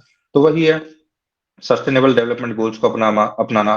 पहले एमडीजी चला करते थे, फिर बहुत सारे जो कमिटमेंट्स होती है उनको फुलफिल करना, अपने यहाँ पे जो फुटप्रिंट्स रहता है, कार्बन फुटप्रिंट्स को कम करना, फॉसिल फ्यूल की बर्निंग को कम करना, ज्यादा से ज्यादा ग्रीनरी अपनाना, ऐसे प्रोडक्ट क्रिएट करना जिसमें कि जो कि एनर्जी एनर्जी इंटेंसिव प्रोडक्ट्स ना हो, जिनको प्रोड्यूस करने में एनर्जी ज्यादा यूज ना आ रही हो। तो ये सारी चीजों को हैंडल करना somewhere known as green economy. Okay, तो ये आपको ध्यान रखना है। तो इस तरह से हमारा जो पहला टाइटल था इकोनॉमी एंड इकोनॉमिक्स, वो कंप्लीट हो गया है। अब जो सेकंड टाइटल या सेकंड टाइटल के साथ अब हम डील करेंगे, सेकंड टाइटल है हमारा economic growth and it's measures. Economic growth and it's measures. अब हम इकोनॉमिक ग्रोथ को देखेंगे एक्चुअली, है ना। अब हम बात करेंगे जीडीपी की, जीएनपी की, इन सब चीजों की, स्लो डाउन की। नहीं, अभी जीडीपी जीएनपी की बात हम बाद में करेंगे, पहले हम सब देखेंगे इकोनॉमिक ग्रोथ से क्या मतलब है, ये देखेंगे। हम स्लो डाउन देखेंगे, रिसेशन देखेंगे, हम ग्रेट डिप्रेशन, जो रिसेशन आता है, डिप्रेशन आता है, उन सब चीज को देख लेंगे हम। फिर उसके बाद हम जीडीपी जीएनपी को देख लेंगे। तो कुल मिला के इन सब चीजों को हम देखेंगे इसके अंदर। और ये होगा, क्या होगा, ये होगा, एक टाइटल का नाम है economic growth and it's measures. ठीक है, तो स्टार्ट करते हैं इसको भी हम जनरली। तो जैसा कि आपको देखो पता है इकोनॉमिक ग्रोथ का क्या फायदा होता है। इकोनॉमिक ग्रोथ नो डाउट बहुत जरूरी है। जब इकोनॉमिक डेवलपमेंट की मैं बात कर रहा था तो इकोनॉमिक ग्रोथ भी जरूरी है। क्यों जरूरी है इकोनॉमिक ग्रोथ? देखो, इकोनॉमिक ग्रोथ से वेल्थ क्रिएशन होता है। वेल्थ क्रिएशन से ही तो टैक्स, देखो वेल्थ क्रिएशन होगा तभी जॉब आएगी, तभी इंक्रीज होगी इनकम लोगों की, तभी स्टैंडर्ड ऑफ लिविंग अचीव हो पाएगा, तभी गवर्नमेंट को ज्यादा टैक्स रेवेन्यू मिलेगा, एंड तभी जाके उनको है ना फर्दर जाके उसका उपयोग वो स्कीम्स के अंदर करेंगे, तब तभी जाके आपकी प्रधानमंत्री है ना आवास योजना चल पाएगी, प्रधानमंत्री उज्ज्वला योजना चल पाएगी। ठीक है, प्रधानमंत्री दीनदयाल उपाध्याय योजना, जो ग्राम ज्योति योजना चल पाएंगी। जितनी भी योजनाएं चल रही है वो कहाँ से चलेंगी? जब आपके पास टैक्स होगा, कलेक्शन होगा। वो टैक्स कलेक्शन कहाँ से आएगा? जब आपके पास आपकी ग्रोथ हो रही होगी, तभी तो टैक्स एंड कलेक्शन होगा ना। तो नो डाउट, फिर तभी जाके तो आप रिडिस्ट्रीब्यूशन ऑफ वेल्थ करोगे, तभी जाके तो आप स्कीम्स चलाओगे, तभी तो आके तो आप आयुष्मान भारत चलाओगे, तभी जाके तो आप सोशल सपोर्ट प्रोवाइड करोगे, तभी जाके तो आप सब्सिडी दोगे। तो नो डाउट इकोनॉमिक ग्रोथ तो बहुत ज्यादा जरूरी है। तो काफी बार लोग बोलते हैं ना कि एक्चुअली में कि चलो ठीक है, क्या रिक्वायरमेंट है, बेसिक बस सस्टेनेबल रहने दो चीजों को, बस खा लेते हैं पी लेते हैं, क्या जरूरत है बहुत ज्यादा। मतलब तो ऐसी कंडीशन में काफी बार ऐसा होता है कि भाई रिसोर्सेज का क्रंच है। नो डाउट, तो ऐसी कंडीशन में सब लोगों को रोजगार एम्प्लॉयमेंट वगैरह भी नहीं मिल सकता है। तो फिर उन लोगों को सोशल सपोर्ट जब रिक्वायरमेंट होगी, तो कहाँ से आएगा? यदि इकोनॉमिक ग्रोथ हुई नहीं है। इकोनॉमिक ग्रोथ होगी जब कोई जो बड़ी बड़ी एमएनसी हैं, कंपनियां हैं, कॉर्पोरेट्स हैं, सब जब कमाएंगे, जब वो 10%, 20%, 30%, 40% टैक्स पे करेंगे, वो टैक्स से जो पैसा कलेक्ट होगा उससे जब बजट बनेगा, तब जाके ही तो स्कीम लॉन्च होंगी, स्कीम चलेंगी, तब जाके तो सोशल सेटअप हो पाएगा। तो इसे ही बोलते हैं एक तरीके से रिडिस्ट्रीब्यूशन ऑफ वेल्थ। तो वेल्थ का रिडिस्ट्रीब्यूशन आप कर रहे हो। और ये जब डिबेट होती है ग्रोथ वर्सेस डेवलपमेंट की, तो इन सब चीजों में काफी बातें होती है ना। तो अभी हमारा टॉपिक नहीं है एक्चुअली में। अभी हमारा टॉपिक जो है उस पर हम आते हैं कि what is slow down, what is recession, what is great recession, what is depression. इन सब चीजों को देखते हैं। देखो, इकोनॉमी एक तरीके से है ना, इकोनॉमिक ग्रोथ एक साइकिल है पूरी अपने आप में। यहाँ पे एक्सपेंशन, स्टैग्नेशन एंड डिक्लाइन, ठीक है, सब होता रहता है। ये सब चीजें चलती रहती है क्योंकि एक साइकिल है ये पूरी की पूरी। स्टैग्नेशन का मतलब होता है चीजों का रुक जाना, एक्सपेंशन मतलब चीजों का फैलना, और मतलब जो है डिक्लाइन का मतलब आप जानते हो कम हो जाना। तो जनरली इसमें क्या होता है, जो जनरल इकोनॉमिक साइकिल आपकी होती है ना, उसमें बूम एंड आते रहते हैं। मतलब बूम होता है फिर बस्ट हो जाता है, फिर बूम होता है फिर बस्ट हो जाता है। ये जनरल फिनोमिना होता है। ठीक है, तो जैसे आपने पहले बूम का टाइम आया तो बूम के टाइम पे आपका इकोनॉमिक ऑफ स्केल बढ़ गया, आपने काफी सारा प्रोडक्शन कर लिया। ठीक है, फिर बाद में जाके है ना एकदम से क्या होगा, काफी बार डिमांड कम हो जाती है, तो उसकी वजह से सेल्स डाउन हो जाएंगी, तो वो स्लो डाउन आ जाएगा, तो boom slow down, boom slow down. ये सब चीजें नॉर्मली साइक्लिकली चलती रहती हैं, जनरल फिनोमिना होता है इकोनॉमी के अंदर। ठीक है, और लेकिन है ना इसी के अंदर है ना, ये तो boom slow down, slow down, boom slow down, ये तो जनरल फिनोमिना है, चलता रहेगा। ठीक है, तो ये लेकिन यदि है ना, आपका रिसेशन का मतलब क्या होता है? ठीक है, रिसेशन का मतलब क्या होता है, ये किस तरह से स्लो डाउन से डिफरेंट है? तो देखो, स्लो डाउन का जब क्या होगा, आपका जो स्लो डाउन होगा ना वो नेगेटिव ग्रोथ की तरफ ले जाए आपको। जब स्लो डाउन आपको नेगेटिव ग्रोथ की तरफ ले जाएगा तो वो आपका रिसेशन हो जाएगा। ठीक है, स्लो डाउन तो ये भी हो सकता है, जैसे मेरी इकोनॉमी 7% से बढ़ रही है, अगली साल मान लो मेरे एक क्वार्टर में मेरी ग्रोथ की 7% थी। उसको देखो, हम यहाँ पे कंपेयर करते हैं लास्ट ईयर के क्वार्टर से। जब हमें कंपेयर करना होता है तो हम यहाँ पर पिछले क्वार्टर से कंपेयर नहीं करते हैं। काफी कंट्रीज के अंदर कंपेरिजन क्या होता है, सेम फाइनेंशियल ईयर के अंदर वो जब quarter one, quarter two, quarter three, quarter four को कंपेयर कर रहे होते हैं, तो क्वार्टर फोर को क्वार्टर थ्री से कंपेयर कर लेते हैं। हमारे यहाँ पे ऐसा नहीं है। हम फाइनेंशियल ईयर 2021-22 को फाइनेंशियल ईयर 2020-21 के सेम क्वार्टर से कंपेयर करेंगे। तो जब हम बता देते हैं ना कि इस चीज को इतनी ग्रोथ की रेट रही है इस पर्टिकुलर फाइनेंशियल ईयर के इस क्वार्टर के अंदर, इसका मतलब है लास्ट ईयर से उसको हम कंपेयर करके निकालते हैं, लास्ट ईयर के क्वार्टर से उसको कंपेयर करके निकालते हैं, है ना। इस चीज को आपको ध्यान रखना है थोड़ा। तो ऐसी कंडीशन के अंदर यदि मेरे मान लो लास्ट ईयर में क्वार्टर में जो ग्रोथ की रेट थी वो 7% थी, इस बार 4% हो गई, तो इसका मतलब है कि स्लो डाउन आया। ठीक है, लेकिन एक्चुअली में ये नेगेटिव में चली जाए तो इसका मतलब हो गया रिसेशन, मतलब -2 -3 चली गई, मतलब इसका मतलब है रिसेशन। ठीक है, तो इस चीज को आपको ध्यान रखना है थोड़ा सा। इसमें एक टेक्निकल रिसेशन होता है, लाइक 2 बार लगातार रिसेशन होता है, 2 बार लगातार यदि इकोनॉमिक प्रोडक्शन आपका लेस होता है तो उसको आप टेक्निकल रिसेशन बोल देते हो। ठीक है, तो ये सब कुछ चलता है। जब रिसेशन आता है तो भी गवर्नमेंट कोशिश करती है नए नए अपने है ना, मतलब कि सेंट्रल बैंक भी कोशिश करता है, गवर्नमेंट भी कोशिश करती है, पैकेज वगैरह दिए जाते हैं, सब चीजें होती रहती हैं, है ना। तो ये सब कुछ चलता रहता है। अब यदि ऐसा क्या हो कि मतलब कि डिप्रेशन क्या होगा, इसे यदि मैं बोलना चाहूँ कि व्हाट इज डिप्रेशन, तो डिप्रेशन को आप बोल सकते हो कि लाइक आपका रिसेशन आया। ठीक है, और रिसेशन के बाद गवर्नमेंट ने कोशिश की है ना, और फिर उसके बावजूद भी रिसेशन सॉल्व नहीं हो पाया, रिजॉल्व नहीं हो पाया, काफी लंबे टाइम थोड़ा रह गया। और इससे इकोनॉमी जो आपकी जीडीपी है ना, जीडीपी जीडीपी जो आपकी पूरी साल के अंदर निकलती है, वो कम हो गई, वो घट गई, तो वो आपका डिप्रेशन हो जाएगा। तो ये सीवियरिटी बढ़ती जा रही है, स्लो डाउन से रिसेशन से डिप्रेशन, ये सीवियरिटी आपकी बढ़ती जा रही है। इस चीज को ध्यान रखना है आपको। तो काफी बार क्या होता है इसमें, एक बार आता है डबल डिप रिसेशन, भी एक वर्ड होता है डबल डिप रिसेशन। लाइक मतलब कि यदि आप सब कुछ किया, फिर गवर्नमेंट ने कोशिश की, ठीक है, इन्वेस्टमेंट को बढ़ा के गवर्नमेंट ने कोशिश की कि बाहर किया जाए, मतलब हमको रिसेशन से बाहर निकाला जाए, और लेकिन फिर भी चीजें नहीं हो पाए, तो वो सब लिंक है। लेकिन आपको ज्यादा नहीं ध्यान देना है, आपको ध्यान देना है स्लो डाउन, रिसेशन और डिप्रेशन। तो मतलब स्लो डाउन का मतलब है कि मेयरली आपका जो प्रोडक्शन है, जो है वो लास्ट क्वार्टर की तुलना में कम हो गया है, लेकिन प्रोडक्शन जो है लास्ट क्वार्टर की तुलना में कम नहीं हुआ है, जो प्रोडक्शन की ग्रोथ की रेट है वो लास्ट क्वार्टर की तुलना में कम हो गई है।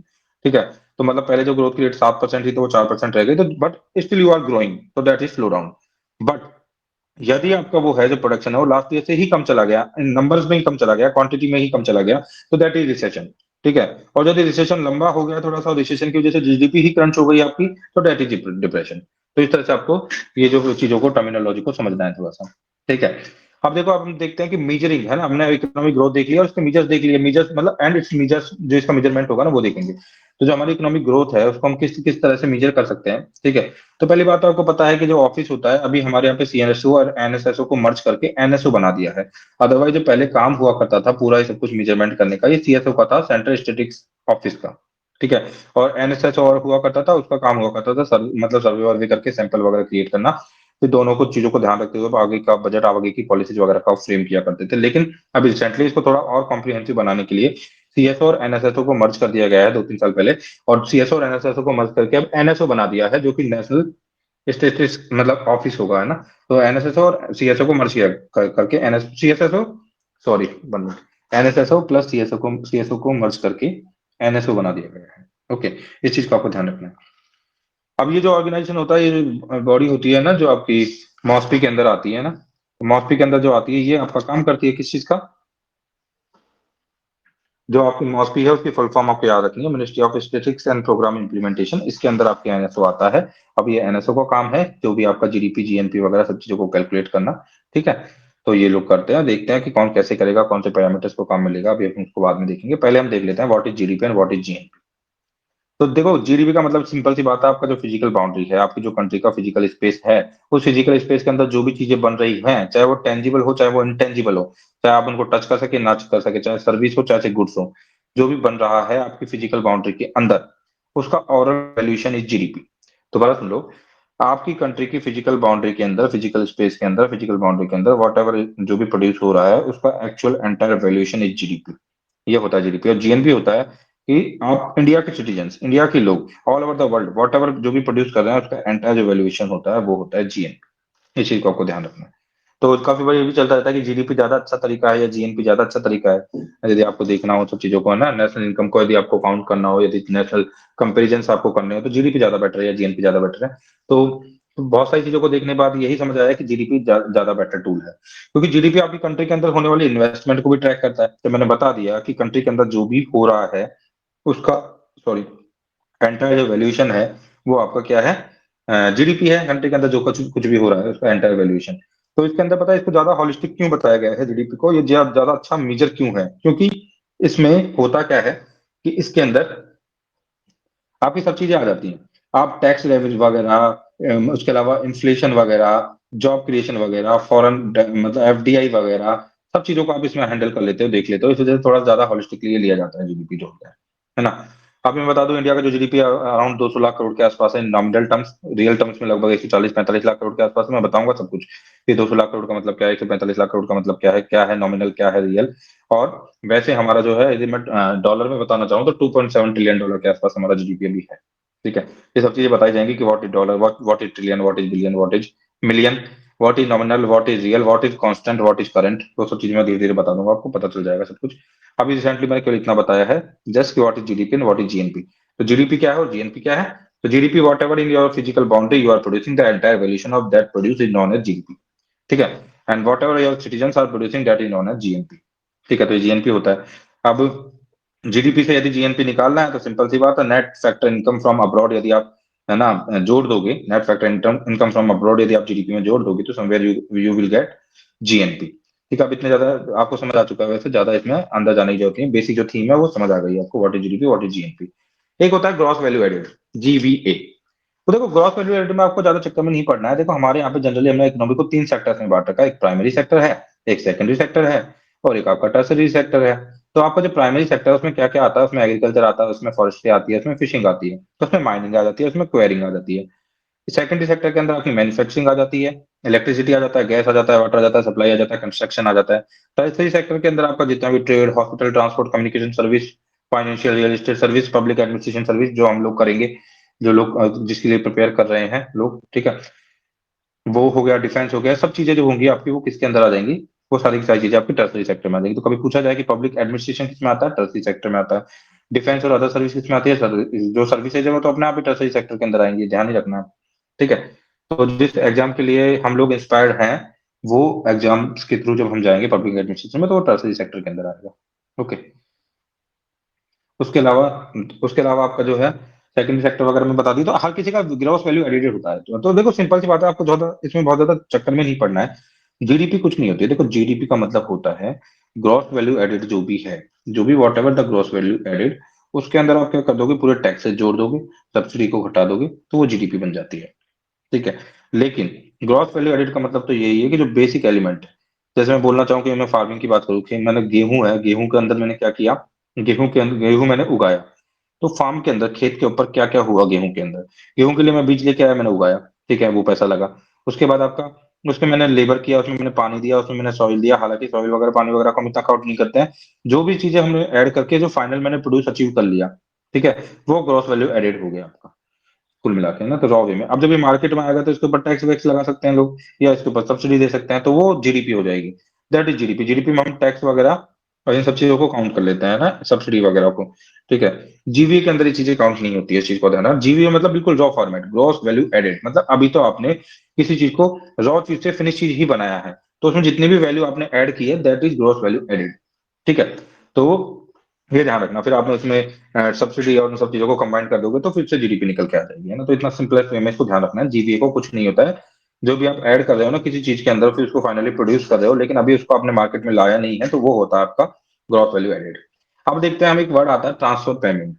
ट्रांसफर पेमेंट क्या होता है, तो देखो आपने काफी बार देखा होगा कि, देखा क्या होगा, नॉर्मल सी बात है, आजकल तो काफी चलता है, जैसे मातृत्व वंदनम योजना होती है आपकी, ठीक है, बहुत सारी, लाइक इंदिरा गांधी मातृत्व सहयोग योजना हो गई, फिर उसके बाद पीएम किसान स्कीम हो गई, फिर एलपीजी को तो हटा दो आप, लेकिन जिसके अंदर डायरेक्ट लोगों के हाथ में पैसा जा रहा है, वो होता है डायरेक्ट ट्रांसफर पेमेंट। देखो डायरेक्ट ट्रांसफर पेमेंट जब लोगों के हाथ में सीधा पैसा चला गया, तो देखो उससे कुछ चीज क्रिएट तो हुई नहीं है, ऐसा तो है नहीं कि उससे किसी चीज का क्रिएशन हुआ है, तो वो जीडीपी में काउंट नहीं होता है, इस चीज को आपको ध्यान रखना है।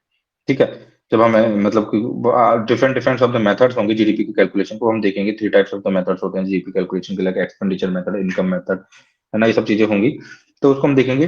लेकिन ध्यान रखना कि जब हम ट्रांसफर पेमेंट कर रहे हैं जीडीपी में नहीं आएंगे, क्योंकि इससे कुछ क्रिएशन तो नहीं हुआ ना, लाइक मनरेगा के अंदर तो हम फिर भी मान सकते हैं कि इन लोगों ने कुछ बनाया है, लेकिन पीएम किसान के अंदर आपने डायरेक्ट उनके अकाउंट में 6,000 रुपए डाल दिए हैं, तो इसका मतलब उन्होंने क्रिएट तो नहीं किया है, कुछ क्रिएशन के बिहाफ पे उनको थोड़ी ना दिया जा रहा है वो पैसा, तो इस वजह से वो जीडीपी में काउंट नहीं होता है, ठीक है ना। यही थोड़ा और देख लेना, काफी बार पूछा जाता है फैक्टर ऑफ प्रोडक्शन क्या होते हैं। तो भाई जब आप प्रोडक्शन करोगे तो उसके लिए क्या क्या फैक्टर्स की रिक्वायरमेंट है, तो लाइक लैंड की रिक्वायरमेंट है, लेबर की रिक्वायरमेंट है, कैपिटल की रिक्वायरमेंट है, एंटरप्राइज की रिक्वायरमेंट है। तो ये चार चीजें होती है जो फैक्टर ऑफ प्रोडक्शन होते हैं, तो इनको भी याद रखना है। क्वेश्चन आ सकता है कि फैक्टर ऑफ प्रोडक्शन में क्या क्या आएगा, लैंड, लेबर, कैपिटल, एंटरप्राइज, ठीक है, या फिर एंटरप्रेन्योरशिप। तो ये चीजें होती है, ये चीजें जरूरी है प्रोडक्शन करने के लिए। विदाउट लैंड आप कैसे मतलब कि प्रोडक्शन करोगे, यदि आप एमएसएमई भी लगा रहे हो, आप फैक्ट्री भी लगा रहे हो, आप कुछ भी लगा रहे हो, है ना, तो उसके लिए लैंड की रिक्वायरमेंट तो होगी। एक्चुअली में आजकल काफी कंपनियां चल रही है जो कि ऑनलाइन चल रही है, लेकिन उनको भी अपना ऑफिस को बनाना होगा कहीं पे, तो वहां तो लैंड रिक्वायर्ड होगा। ठीक है, उसके बाद लेबर, पर बिना लोगों के, बिना लेबर के किस तरह से आप प्रोडक्शन करोगे, नॉट पॉसिबल। प्रोडक्शन करने के लिए फैक्टर्स है ही है, ये तो जरूरी है। लैंड होना चाहिए, लेबर होना चाहिए, कैपिटल होना चाहिए, एंटरप्रेन्योरशिप होनी चाहिए। जो इंसान कर रहा है, जो रिस्क ले रहा है, जो काम कर रहा है, वो एंटरप्रेन्योर है। जो पैसा वो लगा रहा है वो कैपिटल है। जो लोग उसके साथ काम कर रहे हैं, उसको सपोर्ट कर रहे हैं, वो लेबर है। जिस फिजिकल स्पेस के अंदर उस चीज को वो कर रहा है वो लैंड है। तो these are the factor of production. तो इन फैक्टर ऑफ प्रोडक्शन के थ्रू ही, मतलब एक्चुअली में कोई भी चीज प्रोड्यूस की जा सकती है। इस चीज को आपको ध्यान रखना है। ठीक है, अब एक और चीज आती है काफी बार कि मार्केट प्राइस क्या होती है और फैक्टर प्राइस क्या होती है, फैक्टर कॉस्ट क्या होती है। तो देखो फैक्टर ये कुछ कुछ जीवीए जैसा ही है ना। तो जैसे मार्केट प्राइस किसी भी चीज की है ना, आपको निकालनी है, तो जो पहले फैक्टर कॉस्ट आएगी, उसमें आप टैक्स जोड़ दोगे, सब्सिडी हटा दोगे, तो मार्केट प्राइस आ जाएगी। तो कभी बोला जाए GDP at the factor cost and GDP at the market price, तो उसमें यही होगा, जब इनडायरेक्ट टैक्सेस को आप जोड़ दोगे और सब्सिडी को आप हटा दोगे, तो that is somewhere known as like what, that is known as the market price, है ना। तो ये चीज को आपको ध्यान रखना है। सिंपल सिंपल चीजें हैं, बहुत कॉम्प्लेक्स तरीके से बढ़ाई जाती है, इसलिए लोग कंफ्यूज हो जाते हैं। इतना ज्यादा कॉम्प्लेक्स, इतना ज्यादा कंफ्यूज होने की रिक्वायरमेंट नहीं है, ठीक है। जब भी आप ग्रॉस से नेट की तरफ जाओगे तो आप डेप्रिसिएशन को हटाओगे, पहली बात तो ध्यान रखना, डेप्रिसिएशन इज न्यू वर्ड, है ना। I am introducing a new word, depreciation, ठीक है। जैसे मैं बोलूंगी ग्रॉस डोमेस्टिक प्रोडक्ट, मैं सबको आपको बाद में बता दूंगा कि याद करने का तरीका क्या है, जिससे कंफ्यूजन ना हो कभी भी। तो gross domestic product and net domestic जो प्रोडक्ट होता है ना आपका, उसमें क्या डिफरेंस होता है ना। देखो, जब भी आप डेप्रिसिएशन को घटाओगे तो आपको हमेशा एनडीपी मिलेगा, ठीक है, नेट डोमेस्टिक प्रोडक्ट। लाइक मेरे पास ग्रॉस डोमेस्टिक प्रोडक्ट है, मेरे को नेट डोमेस्टिक प्रोडक्ट निकालना है, तो इसमें से मुझे डेप्रिसिएशन घटाना है। होता क्या है, जब भी प्रोडक्शन के अंदर हम इन्वॉल्व होते हैं तो ऐसा तो है नहीं कि मशीनरी जो होती है वो कॉन्स्टेंटली जैसी है वैसी रहेगी। मशीन मशीन का भी तो वियरिंग एंड टीयरिंग होती है, इंफ्रास्ट्रक्चर भी तो धीरे धीरे डिके होता है, मशीन भी तो खराब होती है, उनकी वियरिंग टीयरिंग भी तो होती है। तो जब मैं ग्रॉस ग्रॉस डोमेस्टिक प्रोडक्ट की बात कर रहा हूँ, और मैं यदि वो उसकी को हटा ही नहीं रहा हूँ जो कि डेप्रिसिएट हो रही है, जो कि चीज की वियर टीयर हो रही है, तो एक्चुअली में मैं कौन से पैरामीटर्स में बात कर रहा हूँ, फिर तो फेक कैलकुलेशन हो गई ना ये तो जितना भी डेप्रिसिएशन हो रहा है मशीनरी के अंदर, मैंने जो फाइनल प्रोडक्शन किया है, डेप्रिसिएशन जो हो गया है मशीनरी का, उसको उसमें से मैं यदि माइनस कर दूंगा। मान लो किसी इंसान ने 100 ट्रक खरीदे, है ना, और 100 ट्रक खरीद के उसने उसको लगा दिया काम के ऊपर। अब वो लेके जा रहा है सामान, उसके अंदर रख के लेके जा रहा है, और फिर उसके बाद वो कुछ कमा रहा है। वो मान लो उसने पेट्रोल डीजल का खर्चा निकाल दिया, और पेट्रोल डीजल के खर्चे को निकालने के बाद उसने मान लो उन 100 ट्रकों से मतलब 10 करोड़ रुपए कमा लिए। अब वो बोल रहा है कि यार मेरा तो ग्रॉस डोमेस्टिक प्रोडक्ट 10 करोड़ रुपए है, मैंने तो 10 करोड़ रुपए अर्न कर लिए एक तरीके से, ठीक है। मैं जो इंटरमीडिएट के तौर पे काम कर रहा हूँ, उसके थ्रू मैंने 10 करोड़ रुपए, मैंने जो जो सर्विस प्रोवाइड की है ट्रांसपोर्टेशन वाली, एक तरह से सर्विस हो गई, ट्रांसपोर्टेशन प्रोवाइड कर रहा है, ठीक है। तो ट्रांसपोर्टेशन की जो मैंने सर्विस प्रोवाइड की है, फिर लॉजिस्टिक जो सर्विस मैंने प्रोवाइड की, गुड्स को मैंने कैरी किया, उससे मैंने 10 करोड़ रुपए कमा लिया। वो बोले कि यार मेरे तो 10 करोड़ है मेरी तो GDP, this is not right ना। इसमें उसकी मशीन की वियरिंग टीयरिंग भी हुई होगी ना, जो दिख नहीं रही है पर हुई तो है। मान लो उस वियरिंग टीयरिंग को मैं कैसे कैलकुलेट करूंगा, मतलब 15 साल बाद ट्रक काम का ही खत्म हो जाता है, काम में ही ले जाएगा, काम यूजलेस हो जाएगा। तो उसमें जैसे भी कैलकुलेशन करके उस डेप्रिसिएशन को भी मैं निकालूंगा, फिर उसको घटाऊंगा, तब जाके आपकी नेट डोमेस्टिक प्रोडक्ट या नेट नेट वो कितना अर्न कर रहे हैं वो निकल के आएगा, ठीक है। तो इस तरह से नेट और मतलब ग्रॉस में डिफरेंस होता है कि डेप्रिसिएशन जिस भी तरीके का हो रहा होता है उसको आप हटा देते हैं, ठीक है। इसी तरह से आता है एक वर्ड होता है real GDP and nominal GDP, ठीक है। तो what is the difference between the real GDP and nominal GDP, इसको अच्छे से गौर से आपको सुन लेना है, ठीक है। अभी समझना है तो रिकॉर्डिंग सुनते टाइम दोबारा सुन लेना। देखो, जैसे मैं बता रहा था कि अभी हमारी जो रियल जीडीपी है वो 200 लाख करोड़ है, और नॉमिनल जीडीपी लगभग 140 लाख करोड़ है, ठीक है। एक बेस ईयर लिया जाता है। रियल जीडीपी का मतलब होता है, हमारी कंट्री के अंदर दो चीजें होती है, एक तो इन्फ्लेशन होता है और एक प्रोडक्शन प्रोडक्शन इंक्रीज होता है। मान लो कि पहले मैं 100 रुपए का चीजों को प्रोड्यूस कर रहा था, अब मैंने यह 100 एक चीज की जो वैल्यू थी वो 1 रुपए थी, और 100 रुपए की चीजें मैं प्रोड्यूस कर रहा था। अब मान लो मैंने कि 108 रुपए की चीजें 108 चीजें प्रोड्यूस कर ली, जो कि 1 1 रुपए की, मान लो, थोड़ा रॉ वे में बता रहा हूँ मैं ना। तो 100 से मैंने 108 प्रोड्यूस कर लिया, तो 100 से 108 हो गई, लेकिन इन्फ्लेशन भी बढ़ता है, महंगाई भी बढ़ती है, वो 5% मान लो बढ़ गई, तो 113 हो गया। तो दिस इज नॉमिनल। जो इन्फ्लेशन को मैं जब मेजर कर लेता हूं तो वो नॉमिनल होता है।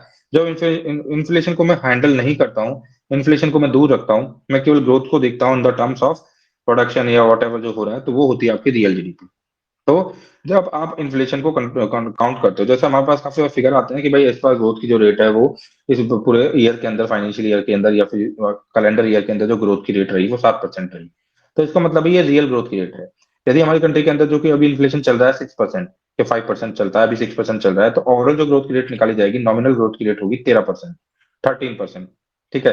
तो यदि मेरा पिछला साल यदि जीडीपी मेरी 100 थी, तो यदि मैं रियल जीडीपी की बात करूंगा तो 100 से वो 100, जो यदि मेरी ग्रोथ की रेट यदि 7% है तो 107 होगी। वहीं पे मैं नॉमिनल की बात करूंगा तो 113 हो जाएगी, 6% और जोड़ दूंगा। तो this is the difference between the nominal and real. Real के अंदर मैं इन्फ्लेशन को काउंट नहीं करता हूँ, नॉमिनल के अंदर मैं इन्फ्लेशन को काउंट करता हूँ। इस चीज को आपको ध्यान रखना है ना। इससे ज्यादा किसी को और यदि अच्छे से समझना हो तो मुझे बता देना, मैं बता दूंगा पूरा कि बेस ईयर 2011-12 को लेते हुए किस तरह से आज नॉमिनल रियल जीडीपी के अंदर ये 7 लाख करोड़ का डिफरेंस कैसे आ गया है, वो चीज बता दूंगा मैं बाद में। लेकिन अभी के लिए इतना समझना जरूरी है, जब इन्फ्लेशन को हम काउंट करते हैं तो दैट इज नॉमिनल जीडीपी, जब इन्फ्लेशन को हम काउंट नहीं करते हैं तो रियल जीडीपी, जबकि हम ग्रोथ को काउंट करते हैं, जबकि हम प्रोडक्शन में इनहेंसमेंट को काउंट करते हैं तो दैट इज रियल जीडीपी, और जब हम केवल उसमें उसमें इन्फ्लेशन को भी काउंट करते हैं तो that is nominal GDP. Okay, तो this you have to understand actually, है ना। तो इसी तरीके से ये होती है, एक वर्ड होता है जीडीपी डिफ्लेटर, ठीक है। तो जीडीपी डिफ्लेटर का मतलब क्या होता है ना, इस चीज को भी मैं बताता हूँ अभी, है ना।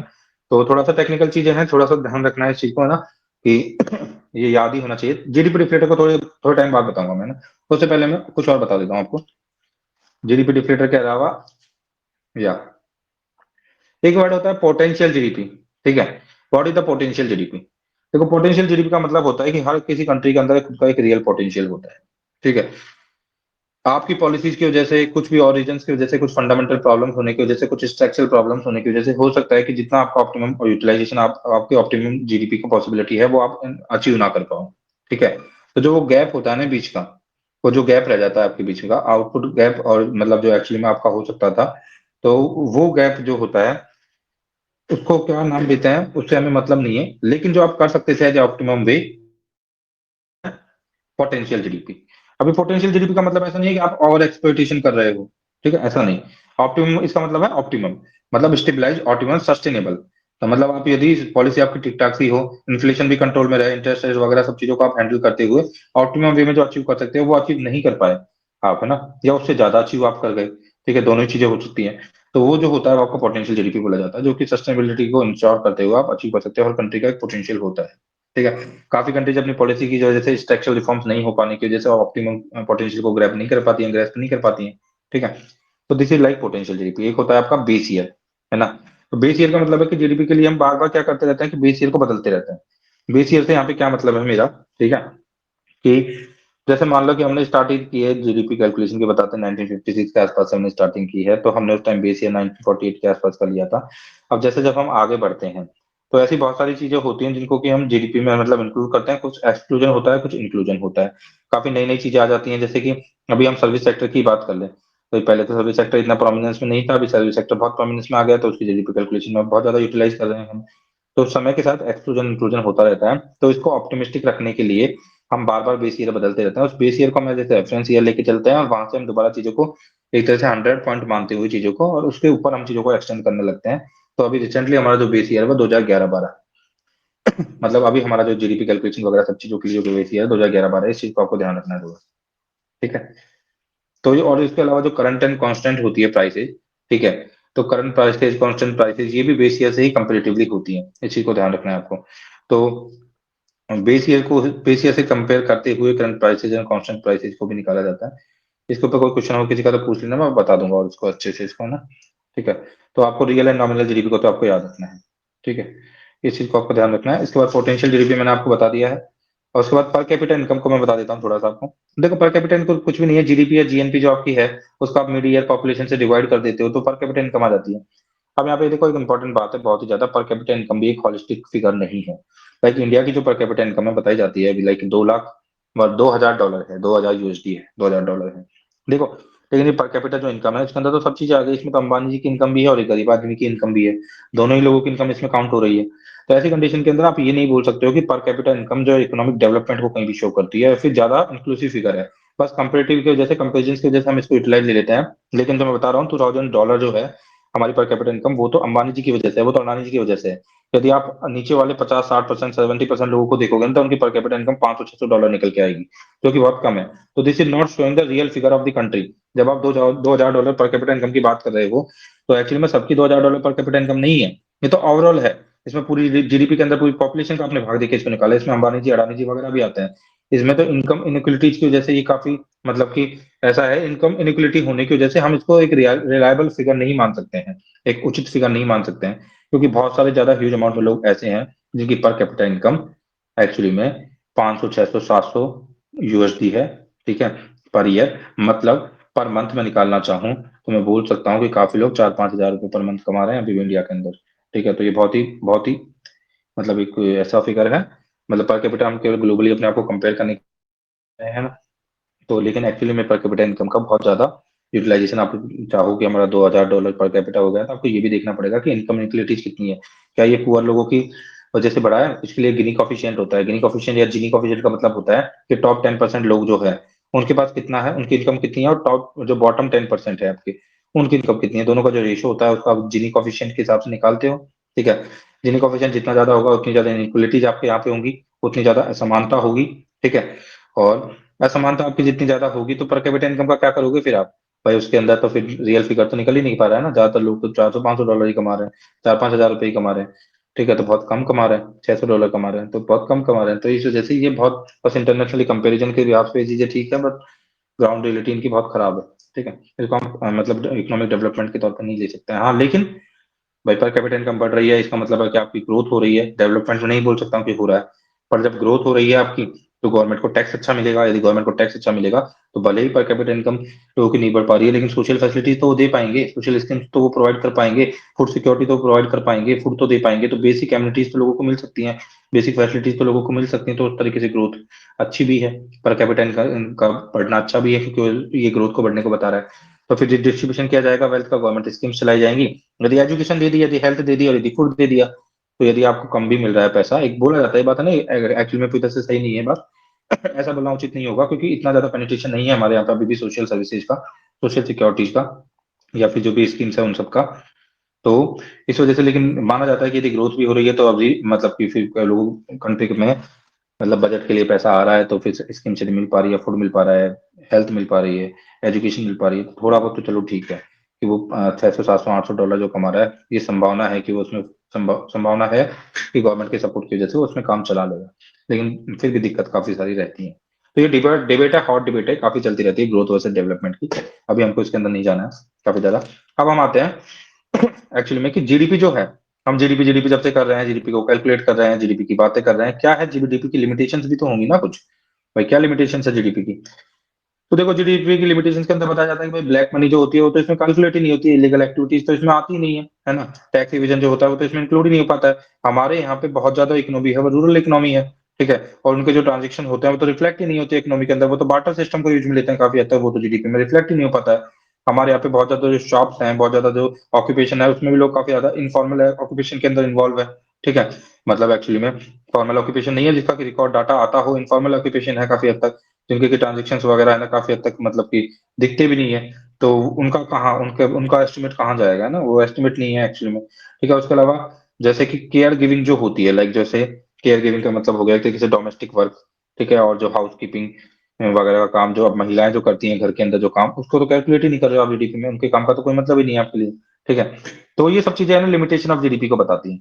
ये सब चीजें बता रहे हैं कि इतनी सारी चीजें तो आप कैलकुलेट ही नहीं कर पा रहे हो, ज्वाइन ही नहीं कर रहे हो, है ना। इन सब चीजों को तो आप इंक्लूड ही नहीं कर रहे हो, तो फिर जीडीपी की लिमिटेशन ही है ये। पूरा ओवरऑल फिगर तो आप दे ही नहीं पा रहे हो।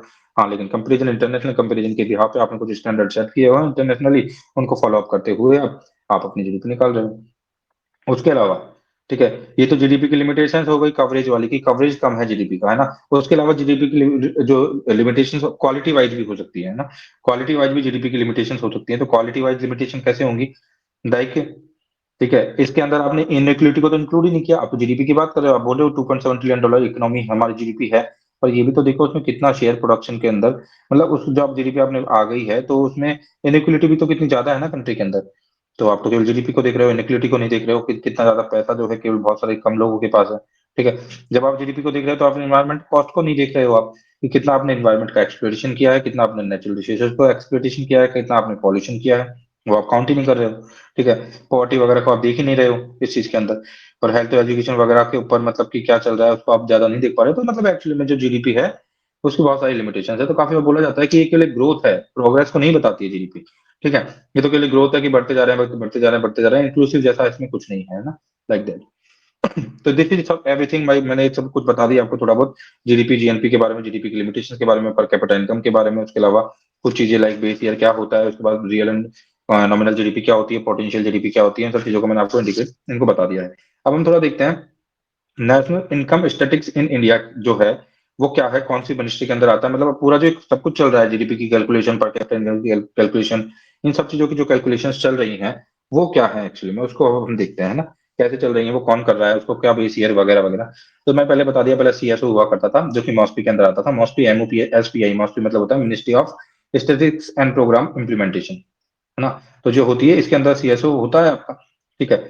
और इसमें जो होता है ना, इसके पूरा कंपाइलेशन करने की जो जिम्मेदारी होती है वो एनएएस की होती है, जिसमें नेशनल अकाउंट स्टैटिस्टिक्स बोला जाता है ना।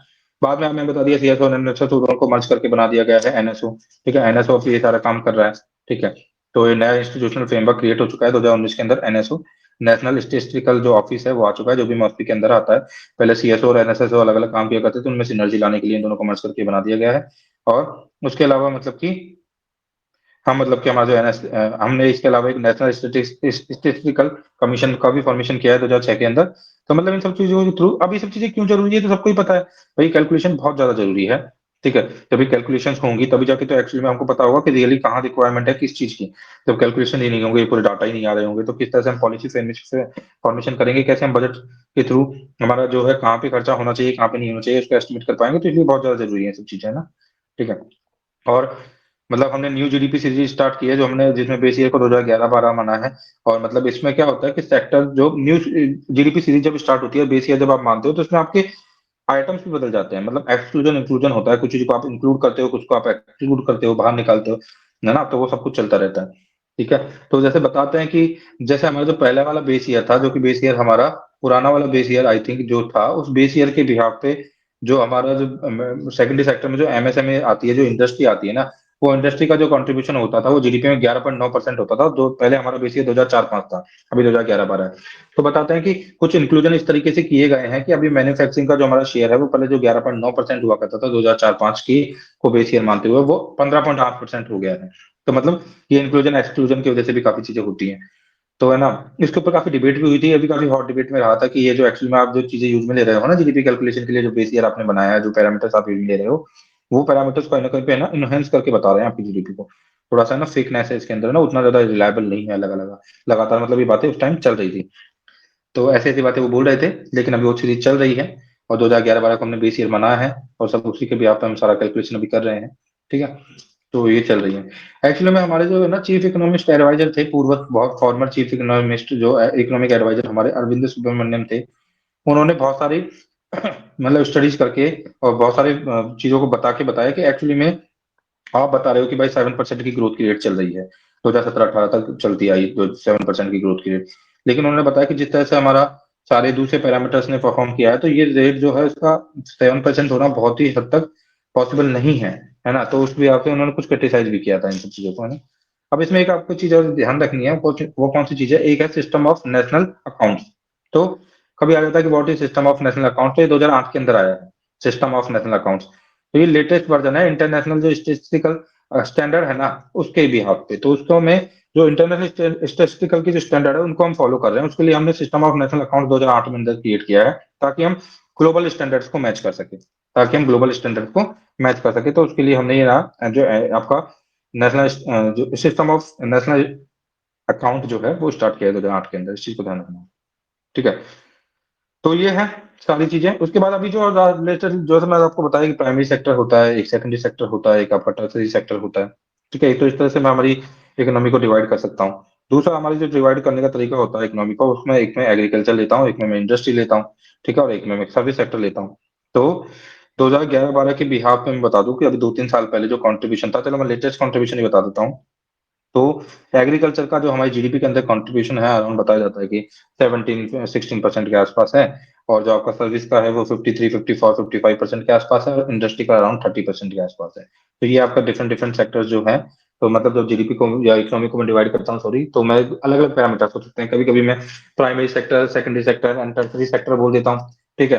तो कभी प्राइमरी सेक्टर में मैं बताता हूँ ये आता है, सेकेंडरी में ये आता है, टर्सरी में ये आता है, हर किसी का जीबीए ये है। काफी बार मैं इस तरह से भी क्लासिफाइड कर सकता हूँ कि एग्रीकल्चर, इंडस्ट्री एंड सर्विस। तो एग्रीकल्चर जो होता है वो 17% कंट्रीब्यूट कर रहा है अभी जीडीपी के अंदर, इंडस्ट्री 13-29 to 13%, और आपका सर्विस जो है लगभग 54% के आसपास कंट्रीब्यूट कर रहा है आपकी जीडीपी के अंदर। ठीक है। अब देखो स्ट्रक्चरल चेंज क्या होता है ना, काफी बार बोला जाता है कि स्ट्रक्चरल चेंज इन इकोनॉमी, और ये तो स्ट्रक्चरल रिफॉर्म है, और ये रिफॉर्म तो ऐसा नॉट सिंपल रिफॉर्म नहीं है, स्ट्रक्चरल रिफॉर्म है। तो देखो स्ट्रक्चरल चेंज का मतलब होता है जो फंडामेंटल्स ही बदल जाए। लाइक 1991 से पहले आप जाके देखोगे तो जो सबसे बड़ा कंट्रीब्यूटर रहेगा हमारी जीडीपी के अंदर, काफी हद तक आप पाओगे वो एग्रीकल्चर हुआ करता था। ठीक है। मतलब हमारी जो जीडीपी की कैलकुलेशन उस टाइम पे होती थी, तो उसमें एग्रीकल्चर का शेयर बहुत ज्यादा आया करता था। फिर 1991 के बाद जैसे ही हमने एलपीजी और रिफॉर्म्स हम लेके आए, तो अभी हम राइट नाउ देखते हैं कि सबसे बड़ा जो शेयर आता है वो आता है आपका किसका, वो सबसे बड़ा जो शेयर होता है वो आपका होता है सर्विसेज का। सर्विसेज लगभग 55% तक कंट्रीब्यूट करती है इकोनॉमी के अंदर। तो ये स्ट्रक्चरल चेंज है, this is something like structural change. ये स्ट्रक्चरल चेंज हुआ है। काफी बार ऐसे स्ट्रक्चरल रिफॉर्म्स की बात की जाती है, तो व्हाट इज स्ट्रक्चरल रिफॉर्म्स। तो मान लो कि जैसे जीएसटी को लेके आना एक स्ट्रक्चरल रिफॉर्म्स के तौर पे काउंट किया जाता है। मतलब आपने पूरा फंडामेंटल्स ऑफ टैक्स स्ट्रक्चर ही बदल दिया, पूरा उसको मतलब अपने पूरी तरह से बदल दिया। तो इस तरह से बड़े चेंज होते हैं वो स्ट्रक्चरल चेंज माने जाते हैं। काफी बार बताया जाता है कि स्ट्रक्चरल चेंज जो होते हैं शॉर्ट टर्म में तो नुकसानदायक होते हैं, क्योंकि इकोनॉमी को उसकी वजह से शॉक लगता है, एक तो थोड़ा मतलब स्लो डाउन आता है, लेकिन लॉन्ग टर्म में वो रॉबस्ट कर देते हैं इकोनॉमी को। ठीक है, तो जैसे कुछ स्ट्रक्चरल रिफॉर्म्स की मैं बात करूं इंडिया के अंदर, तो हम बोल सकते हैं कि भाई नेशनलाइजेशन ऑफ बैंकिंग सिस्टम किया जाना एक स्ट्रक्चरल रिफॉर्म था, काफी बड़ा एक मतलब स्टैंड था वो भी। ठीक है, और अभी रिसेंटली जो जीएसटी आया, एलपीजी रिफॉर्म जो हुए थे वो भी स्ट्रक्चरल रिफॉर्म्स बोले जा सकते हैं, काफी बड़े रिफॉर्म्स थे, काफी फंडामेंटल लेवल पे उन्होंने चीजों को चेंज किया है। अभी जीएसटी को मतलब कि रोल आउट किया जाना भी एक मतलब अपने आप में काफी बड़ा एक स्टेप था। ठीक है, तो ये कुछ स्ट्रक्चरल मतलब जो चीजें बहुत ड्रास्टिकली चेंज होती है ना, आपकी बेसिक स्ट्रक्चर बदलती है। जनरली ये देखा जाता है कि इस कंडीशन में तो आपको शॉर्ट टर्म में तो काफी बार काफी स्लो डाउन फेस करना पड़ सकता है, बट लॉन्ग टर्म में आपको बूस्ट मिलता है। इससे आपकी जो इकोनॉमी होती है वो स्ट्रांग होती है, वो कंसोलिडेटेड होती है। लाइक जीएसटी में भी स्टार्टिंग में आपने देखा था कि कलेक्शन बहुत कम जा रहा था, लाइक 2-3 साल तक पर ईयर कलेक्शन 7 से 8 लाख करोड़ का ही रह पाए, अभी पर मंथ कलेक्शन आपका 1 लाख करोड़ को इजिली क्रॉस कर रहा है। तो इस हिसाब से एस्टिमेट करते हैं इन फ्यूचर हम 12 से 13 लाख 14 लाख करोड़ का जीएसटी एक्वायर करने वाले हैं इन 1 ईयर। तो that is going to be मतलब गुड थिंग है ना, तो वो एक अच्छी चीज रहेगी और स्ट्रक्चरली भी हम स्ट्रांग हो जाएंगे, तो ये होता है। ठीक है, तो उसके बाद हम देखते हैं कि फॉर्मल एंड इनफॉर्मल सेक्टर्स क्या होते हैं इकोनॉमी के अंदर। तो देखो फॉर्मल इनफॉर्मल सेक्टर से आप पता चलता है, फॉर्मल सेक्टर का मतलब है जो कि गवर्नमेंट रिकॉर्ड्स के अंदर है जनरली। जैसे आपकी फैक्ट्री हो गई, शॉप्स हो गई, एस्टेब्लिशमेंट हो गए, जिन्होंने अपने आप को मतलब रजिस्टर किया हुआ है। तो जनरली ये बोला जाता है कि यदि किसी कंपनी के अंदर 10 एम्प्लॉय हैं और उससे ज्यादा एम्प्लॉय वो इलेक्ट्रिसिटी को यूज में ले रहे हैं, तो उसको अपने आप को रजिस्टर करना पड़ेगा।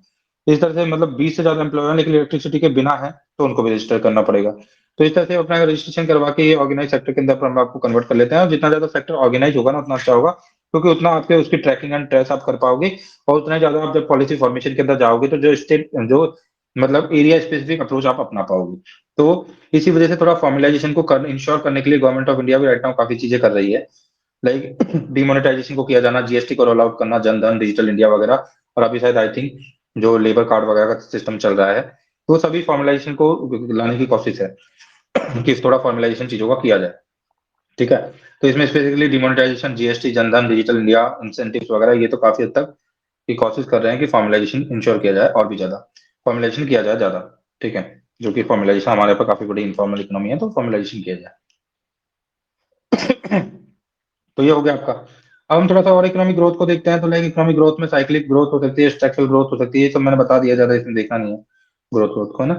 साइक्लिक मतलब कि शॉर्ट टर्म होती है, स्ट्रक्चरल मतलब एक तरीके से मतलब फंडामेंटल लेवल पे चीजें चेंज होती है, तो स्ट्रक्चरल चेंज बोलते हैं। ठीक है, तो यहाँ पे हमारी जो सेकंड हेडिंग थी वो भी कंप्लीट हो गई है।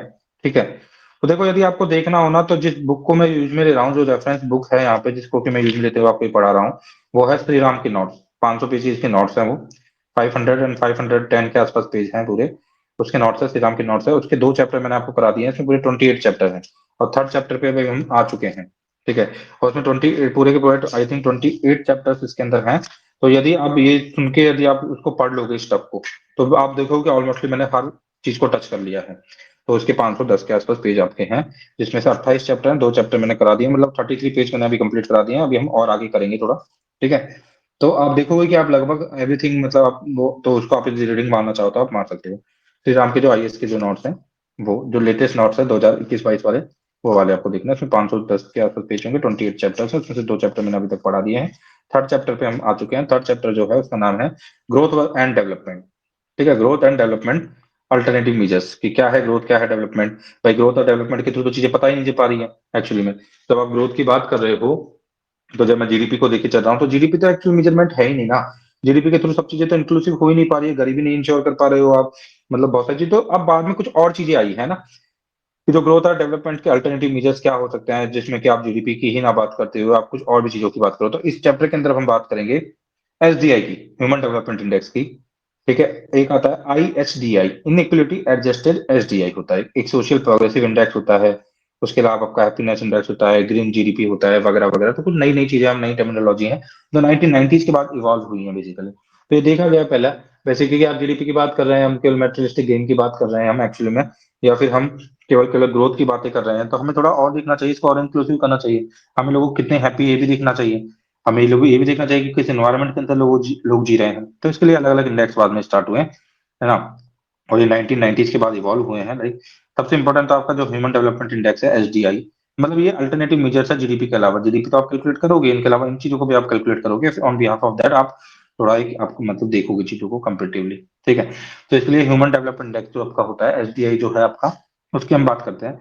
तो एसडीआई जो है वो 1990s के आसपास पाकिस्तान के काफी बड़े इकोनॉमिस्ट थे, महबूब उल हक। उनको हमारे अमृत सेन ने मतलब कि सपोर्ट किया था, दोनों ने मिलकर एसडीआई का इंडेक्स ये लोग लेके आए थे। ठीक है। और उसके बाद सबसे पहले 1993 के आसपास ये यूज में हुआ है एसडीआई। और एसडीआई के अंदर किस चीज को देखा जाता है, तीन बेसिक जो एलिमेंट्स होते हैं, तीन बेसिक डायमेंशंस होती हैं ह्यूमन डेवलपमेंट की, इनको फॉलो किया जाता है एसडीआई के अंदर। एसडीआई के अंदर देखा जाता है कि लाइफ लॉन्ग होनी चाहिए, हेल्दी लाइफ होनी चाहिए, और life expectancy of birth at birth को भी देखा जाता है। ठीक है, तो पहला पैरामीटर तो ये देखा जाएगा एसडीआई का स्कोर जब काउंट होगा, तो जो जो चीजें कैलकुलेट की जाएगी और उसके थ्रू जब एसडीआई निकलेगा, उसमें एक होगा हेल्दी लाइफ और लाइफ एक्सपेक्टेंसी एट बर्थ। उसके अलावा कितनी लिटरेसी है, नॉलेज कितनी है कंट्री के अंदर। ठीक है। Primary secondary tertiary gross enrolment ratio जो है एजुकेशन के अंदर वो कितना है, कितना एनरोलमेंट रेशियो का है वो देखा जाएगा दूसरा। तो पहला आपने देख लिया बेसिकली हेल्थ, दूसरा आपने देख लिया एजुकेशन को काफी हद तक। ठीक है। उसके अलावा स्टैंडर्ड ऑफ लिविंग क्या है लोगों का। उसके अलावा gross domestic product per capita क्या है वो भी आप देखोगे। परचेजिंग पावर पैरिटी के बिहाफ पे भी आप देखोगे। तो ये सारे फिगर पैरामीटर्स होंगे, उसके बिहाफ पे एसडीआई को कैलकुलेट किया जाएगा बेसिकली, है ना। तो ये एसडीआई था। फिर इसमें आगे फर्दर जाते हुए थोड़ा सा और इसको इंक्लूसिव बनाने के लिए एक नया टर्म आया, inequality adjusted human development index, ISDI. कभी ईयर भी आ सकता है कि कब आया है, 2010 के अंदर आया है। ठीक है। और 1993 के अंदर फर्स्ट टाइम आपका एसडीआई को यूज में लिया गया है। ठीक है। तो बता देता हूं मैं, ये आईएसडीआई होता है। ठीक है। तो इसमें जो है एक्चुअली में आपका जो एसडीआई है, एसडीआई जो इंडेक्स है वो इंडिया का 2018 में जो रैंक आई है वो 130 आई है आउट ऑफ 189 कंट्रीज। 189 कंट्रीज में से 130वीं रैंक इंडिया की रही है। ठीक है। और बिटवीन 1990 टू 2070, 1990 से 2017 के बीच में। ठीक है। देखो जब 1990 के आसपास जब कैलकुलेट इंडिया का एसडीआई हो रहा था, जब इंडिया का एसडीआई जो होता है इसका स्कोर होता है 0 से 1 के बीच में। तो 1 ज्यादा अच्छा होता है, 0 बेकार होता है। तो इंडिया का जो एसडीआई था वो था 0.427 at the time of 1990s। अभी 2017 में हमारा जो एसडीआई है वो हो गया 0.640। तो काफी हमने हमारा एसडीआई बढ़ा है, ठीक ठाक है। 50% की ग्रोथ हुई है हमारे एसडीआई के अंदर। इस चीज को आपको याद रखना है। तो एसडीआई काफी ज्यादा इंपॉर्टेंट है आजकल। एसडीआई को यूज में लिया जाता है, काउंट किया जाता है, इसके बिहाफ पे इंटरनेशनल मेजर कंपेरिजन किए जाता है, और किसी भी कंट्री का जो स्टेटस है उसके अंदर एसडीआई काफी वाइटल रोल प्ले करता है। ठीक है। उसी तरह से एक चीज आती है ग्रोथ जेन्युइन प्रोग्रेस इंडिकेटर। तो ये देखो सब चीजें जो आएंगी ना, अब आप देख लो कि मेयरली आप जीडीपी को ना देखते हुए आप लोगों की इंक्लूसिवनेस को आप देखोगे, तो आप और भी बहुत सारे फैक्टर्स को देखोगे इसके अंदर। ठीक है। तो जो जो आपका जेन्युइन प्रोग्रेस इंडिकेटर है, तो यूएसए का एक थिंक टैंक है। ठीक है। उन्होंने इसको निकाला है। ठीक है। और ये भी एक तरीके से जेन्युइन जो प्रोग्रेस इंडिकेटर होता है, ये इसे जेन्युइन प्रोग्रेस इंडिकेटर बोलते हैं। यूएसए का थिंक टैंक है। ठीक है। उन्होंने इसको निकाला है। और इसका जो पर्पज है वो भी कहीं ना कहीं पे सेम उसी तरीके से चीजें हैं इसमें। तो इसको देखना है आपको ना, इंक्लूसिवनेस आएगी इन सब चीजों के अंदर। लाइक जेन्युइन प्रोग्रेस इंडिकेटर हो जाएगा, इस ध्यान रखना कहाँ से निकल रहा है, तो यूएसए से निकल रहा है। तो मतलब यूएसए इसमें थिंक टैंक की तरह काम कर रहा है, यूएसए का थिंक टैंक इसमें काम कर रहा है। एक होता है आपका सोशल प्रोग्रेस मतलब इंडेक्स। तो सोशल प्रोग्रेस इंडेक्स भी वही है कि इसमें तीन एस्पेक्ट होंगे, बेसिक ह्यूमन नीड्स को पूरा करना, foundation of well being opportunity वगैरह को इंश्योर करना, नॉलेज वगैरह, सैनिटेशन वगैरह वगैरह वगैरह, ये सब चीजें इसमें इंक्लूड कर दी जाएंगी। एक होता है ग्रॉस नेशनल हैप्पीनेस इंडेक्स या ग्रॉस नेशनल हैप्पीनेस। तो ये कहाँ से इवॉल्व हुआ ना, इस चीज को आपको ध्यान रखना है थोड़ा सा। ठीक है। ये आपका जो है ना ग्रॉस नेशनल हैप्पीनेस होता है, ये जो वर्ड है ना कहीं पे कॉइन किया गया है, टर्म जो कॉइन की गई है, भूटान के फॉर्मर किंग थे जिग्मे, है ना, सिंघिए, जिग्मे सिंघिए वांगचुक, है ना, जिग्मे सिंघिए वांगचुक करके भूटान के पहले वाले फॉर्मर किंग थे। उन्होंने इसको स्टार्ट किया। तो ग्रॉस नेशनल जो हैप्पीनेस है कहीं ना कहीं से भूटान से निकला है, इसके ओरिजिन भूटान के अंदर है। ठीक है। और इसके अंदर किस किस चीज को देखा जाता है, इसमें देखा जाता है जो जो चीज कैलकुलेट की जाती है, तो इक्विटेबल और सस्टेनेबल सोशियो इकोनॉमिक डेवलपमेंट। मतलब ऐसा नहीं है कि एक्सप्लोरेशन आपने कर दिया और पूरा रिसोर्सेज को खराब कर दिया। लाइक भूटान के अंदर काफी हद तक जो उनका एनवायरमेंट है उसको लेकर वो बहुत ज्यादा कंसर्न रहते हैं, और वो मतलब अपने फॉरेस्ट को कटवट नहीं करने देते हैं, लाइक, है ना। तो बीबीआईएन अभी एक प्रोजेक्ट निकलने वाला था, लाइक जो जो कि शायद बांग्लादेश, भूटान, इंडिया, म्यांमार करके या नेपाल करके एक हाईवे प्रोजेक्ट था, उसमें से भूटान ने अपने आप को आउट भी कर लिया था, क्योंकि भूटान को लग रहा था कि इससे उसका एनवायरमेंट लॉस काफी ज्यादा होगा। तो वो एनवायरमेंट को लेकर काफी कंसर्न रहते हैं। तो वो बोलते हैं कि जो आपका ग्रॉस नेशनल हैप्पीनेस इंडेक्स है या जीएनएच है, उसमें आप ग्रॉस हैप्पीनेस नेशनल हैप्पीनेस है, उसमें आप किस किस चीज को इंक्लूड करोगे। इंडेक्स नहीं है वो, बेसिकली है ग्रॉस नेशनल हैप्पीनेस। उसमें आप इंक्लूड करोगे equitable and sustainable socio economic development, preservation and promotion of the cultural values, तो कल्चर को भी इसमें इंक्लूड करते हैं ये लोग। गुड गवर्नेंस को इंक्लूड करते हैं, conservation of the natural environment जो कि इन्होंने किया भी है उसको इंक्लूड करते हैं। तो ये तो आ गया आपका ग्रॉस नेशनल हैप्पीनेस। अब आएगा आपका हैप्पीनेस इंडेक्स। तो हैप्पीनेस इंडेक्स जो होता है वो भी इन्हीं बिहाफ पे निकाला जाता है। इसके अंदर जो चीजें होती है ना, हैप्पीनेस इंडेक्स का जो बेसिस होता है, जो वेरिएबल्स इसमें यूज में लिए जाते हैं वो कौन कौन से होते हैं। उसमें आप इनकम लेते हो, हेल्दी लाइफ लेते हो, एक्सपेक्टेंसी लेते हो, लाइफ एक्सपेक्टेंसी, सोचें, हेल्दी लाइफ एक्सपेक्टेंसी लेते हो, इनकम लेते हो, सोशल सपोर्ट लेते हो, फ्रीडम लेते हो, ट्रस्ट लेते हो, जनरसिटी लेते हो, ऐसी ऐसी चीजों को इंक्लूड करते हुए आप इंडेक्स निकालते हो। ठीक है, तो ये इस चीज को आपको ध्यान रखना है। अभी जो है आपकी हैप्पीनेस इंडेक्स, उसको मैं टॉप ज्यादातर जो कंट्रियां करती हैं, ये आपकी जो लाइक डेनमार्क, स्विट्जरलैंड वगैरह, ये लोग कंट्री टॉप करती हैं। लाइक फिनलैंड ने टॉप किया था थोड़ा टाइम पहले, और फिर इसको फॉलो किया था डेनमार्क, स्विट्जरलैंड वगैरह ने। ठीक है, इंडिया के अंदर क्या है हैप्पीनेस का, तो इंडिया के स्टेट्स हैं कुछ। कौन कौन से इंडिया के स्टेट्स है, लाइक मध्य प्रदेश है आपका। ठीक है, तो जो मध्य प्रदेश है वो हैप्पीनेस डिपार्टमेंट उन्होंने स्टार्ट किया है अपना। आंध्र प्रदेश दूसरा स्टेट है जिन्होंने अपना हैप्पीनेस डिपार्टमेंट स्टार्ट किया। तो ये मध्य प्रदेश तो खुद का हैप्पीनेस डिपार्टमेंट खोल के बैठा हुआ है, मतलब अच्छी बात है ना, खोला है उन्होंने, है ना। तो मध्य प्रदेश ने अपना हैप्पीनेस डिपार्टमेंट खोला है, तो कभी क्वेश्चन आ जाता है तो इस चीज को आपको ध्यान रखना है। ठीक है, तो ये आपका हैप्पीनेस के बारे में है थोड़ा सा। ऐसे ओईसीडी कंट्रीज होती है ना, ओईसीडी कंट्रीज काफी प्रोग्रेसिव, काफी इंपॉर्टेंट, काफी इकोनॉमिकली माइटी कंट्रीज हैं। ठीक है, तो ये कंट्रीज भी अपना एक स्केल रखती हैं, जिसके बिहाफ पे मतलब कि वो एक्चुअली में उनका एक इंडेक्स होता है, बेटर लाइफ इंडेक्स करके वो निकालती है। उसमें बहुत सारी चीजों को काउंट करती है, लाइक हाउसिंग कंडीशन कैसी है, लोगों की इनकम कैसी है, जॉब कैसी है, और उनके मतलब कि कम्युनिटी में social status, quality of social support network कैसा है, एजुकेशन कैसी है ना। उसके अलावा एनवायरनमेंट वगैरह, हेल्थ वगैरह सब चीजों को कंसिडर करते हुए वो एक बेटर लाइफ इंडेक्स बनाते हैं ओईसीडी वाले लोग। तो कुल मिला के जो हम यहाँ पे पढ़ रहे हैं ना बेसिकली, वो हम देख रहे हैं कि क्या अल्टरनेटिव्स हैं। भाई जीडीपी वगैरह, जीएनपी वगैरह तो आप कैलकुलेट कर ही रहे हो, लेकिन और कौन से अल्टरनेटिव है जिस यहाँ पे किसी कंट्री को क्रेडिट दिया जाए। लाइक भूटान को है जो ग्रॉस नेशनल हैप्पीनेस की वजह से काफी अपर हैंड पे लोग काफी अच्छी लाइन, काफी अच्छी मतलब लाइट्स के साथ, रेस्पेक्ट के साथ देखते हैं। तो मेयरली किसी कंट्री को केवल इस तरह से देखना कि इसकी जीडीपी की ग्रोथ रेट हो रही है, तो काफी लोग जो है चाइना को ज्यादा अच्छी लाइट के साथ नहीं देखते हैं, नजरों से, रेस्पेक्ट से नहीं देखते हैं, क्योंकि उनको लगता है कि वहाँ पे जो ह्यूमन वैल्यू है वो काफी, और जो ह्यूमन फ्रीडम है उसको काफी कर्टेल किया गया है। तो मे बी आप ना ग्रो कर रहे हो, आप ग्रोथ कर रहे हो ना, क्वांटिटेटिव है आपकी ग्रोथ, बट क्वालिटेटिव नहीं है। क्वांटिटेटिव ग्रोथ आपकी ठीक ठाक है, बट क्वालिटी नहीं है उसके अंदर। तो जो आपके जो लोग हैं उनको फ्रीडम ऑफ स्पीच नहीं है। ठीक है, आपके जो लोग हैं उनको बहुत सारे ह्यूमन राइट्स नहीं है, आपके लोगों को काफी हद तक एक्सप्लॉइटेशन हो रहा है, आपकी जो चीजें हो रहा है उनको आगे तक रिवील नहीं करने दिया जा रहा है। तो बहुत सारी ऐसी चीजें हैं, तो यहाँ पे क्वालिटी होती है वो डाउन हो जाती है, कॉम्प्रोमाइज हो जाता है। तो इस वजह से नए नए फिगर तो इस वजह से नई चीजें इंक्लूड की गई ताकि लोगों को एक्चुअली में क्या हो, बेनिफिट हो। तो कंट्रीज को भी बेनिफिट हो, उनको इंसेंटिव भी मिले, उनको मोटिवेशन भी मिले। ठीक है, मेयरली जो कंपेरिजन हो ऑन जीडीपी लेवल पे ही ना हो। ऐसे ग्रीन जीडीपी होती है, आपको साफ साफ पता है ग्रीन जीडीपी का मतलब क्या होगा। ठीक है, तो ये सब चीजें होती हैं, और इन सब चीजों के थ्रू ये सब चीजें, उसके बाद अब आपको एक परचेजिंग पावर पैरिटी होता है ना, मैं आपको बताता हूँ what is purchasing power parity. तो हमारे जैसे वैसे हम इकोनॉमी में अपने आप को देखेंगे, तो आपको पता है कि पहले नंबर पे जो कंट्री आती है इकोनॉमी की साइज वाइज आती है कि अमेरिका आ जाएगी। अमेरिका की इकोनॉमी लगभग $27 ट्रिलियन, 24 ट्रिलियन के आसपास है। चाइना की जो इकोनॉमी है वो 17 18 ट्रिलियन के आसपास है। उसके बाद जापान, जर्मनी आता है, एंड देन फिफ्थ नंबर पे तीन कंट्री आपस में फाइट करती रहती हैं। पांचवें नंबर पे जो तीन कंट्री आपस में फाइट करती हैं, उसमें तीन कंट्रियां जो है, फ्रांस, ब्रिटेन और इंडिया, इनका आपस में वो चलता रहता है पांचवें नंबर के लिए।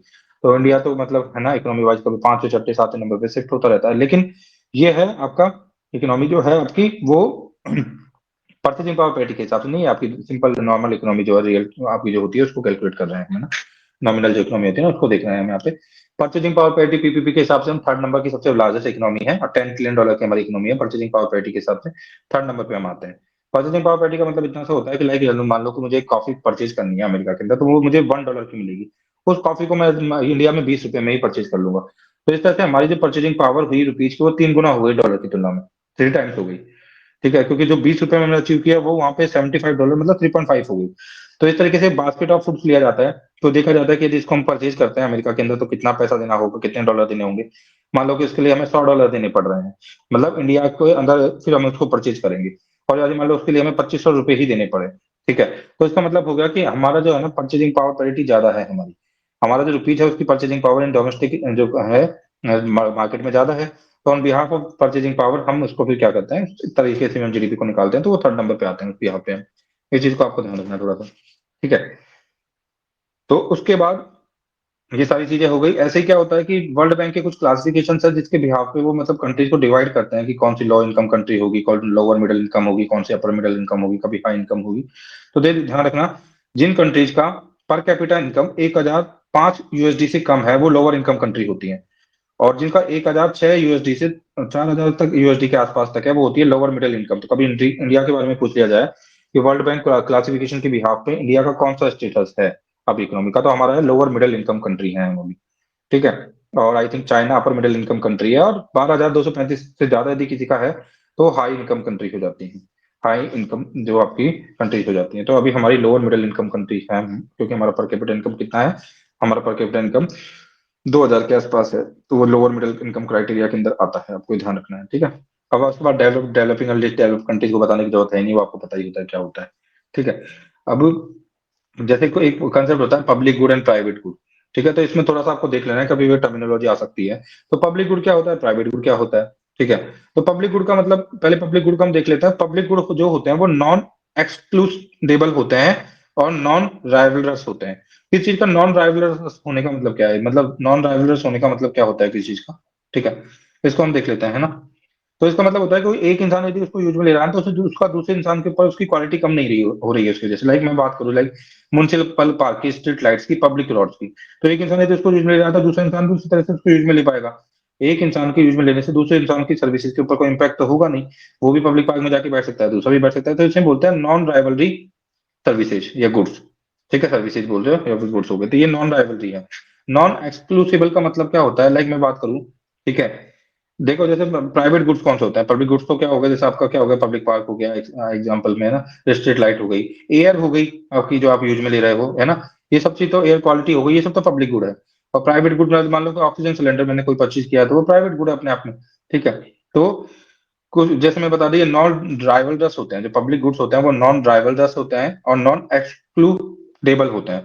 नॉन ड्राइवलरस का मतलब क्या होता है, नॉन ड्राइवलरस का मतलब होता है कि एक इंसान यदि किसी गुड को यूज में लेगा या सर्विस को यूज में लेगा तो वो डिटोरेट नहीं होगा उसकी क्वालिटी वगैरह कुछ भी। लाइक आप यदि म्युनिसिपल पार्क में जाके बैठते हो तो दूसरा इंसान भी आके बैठ सकता है। नॉन एक्सक्लूडेबल का मतलब क्या होता है कि जैसे लाइक नेशनल डिफेंस है, नेशनल डिफेंस एक पब्लिक सर्विस है, इसको नॉन एक्सक्लूडेबल का मतलब होता है कि हर इंसान के लिए नेशनल डिफेंस है, वो हर किसी इंसान को प्रोटेक्ट करेगा, ठीक है। इट्स नॉट लाइक दैट कि किसी पर्टिकुलर मतलब इंसान को भी प्रोटेक्ट करेगा, तो इसे बोलते हैं नॉन एक्सक्लूडेबल।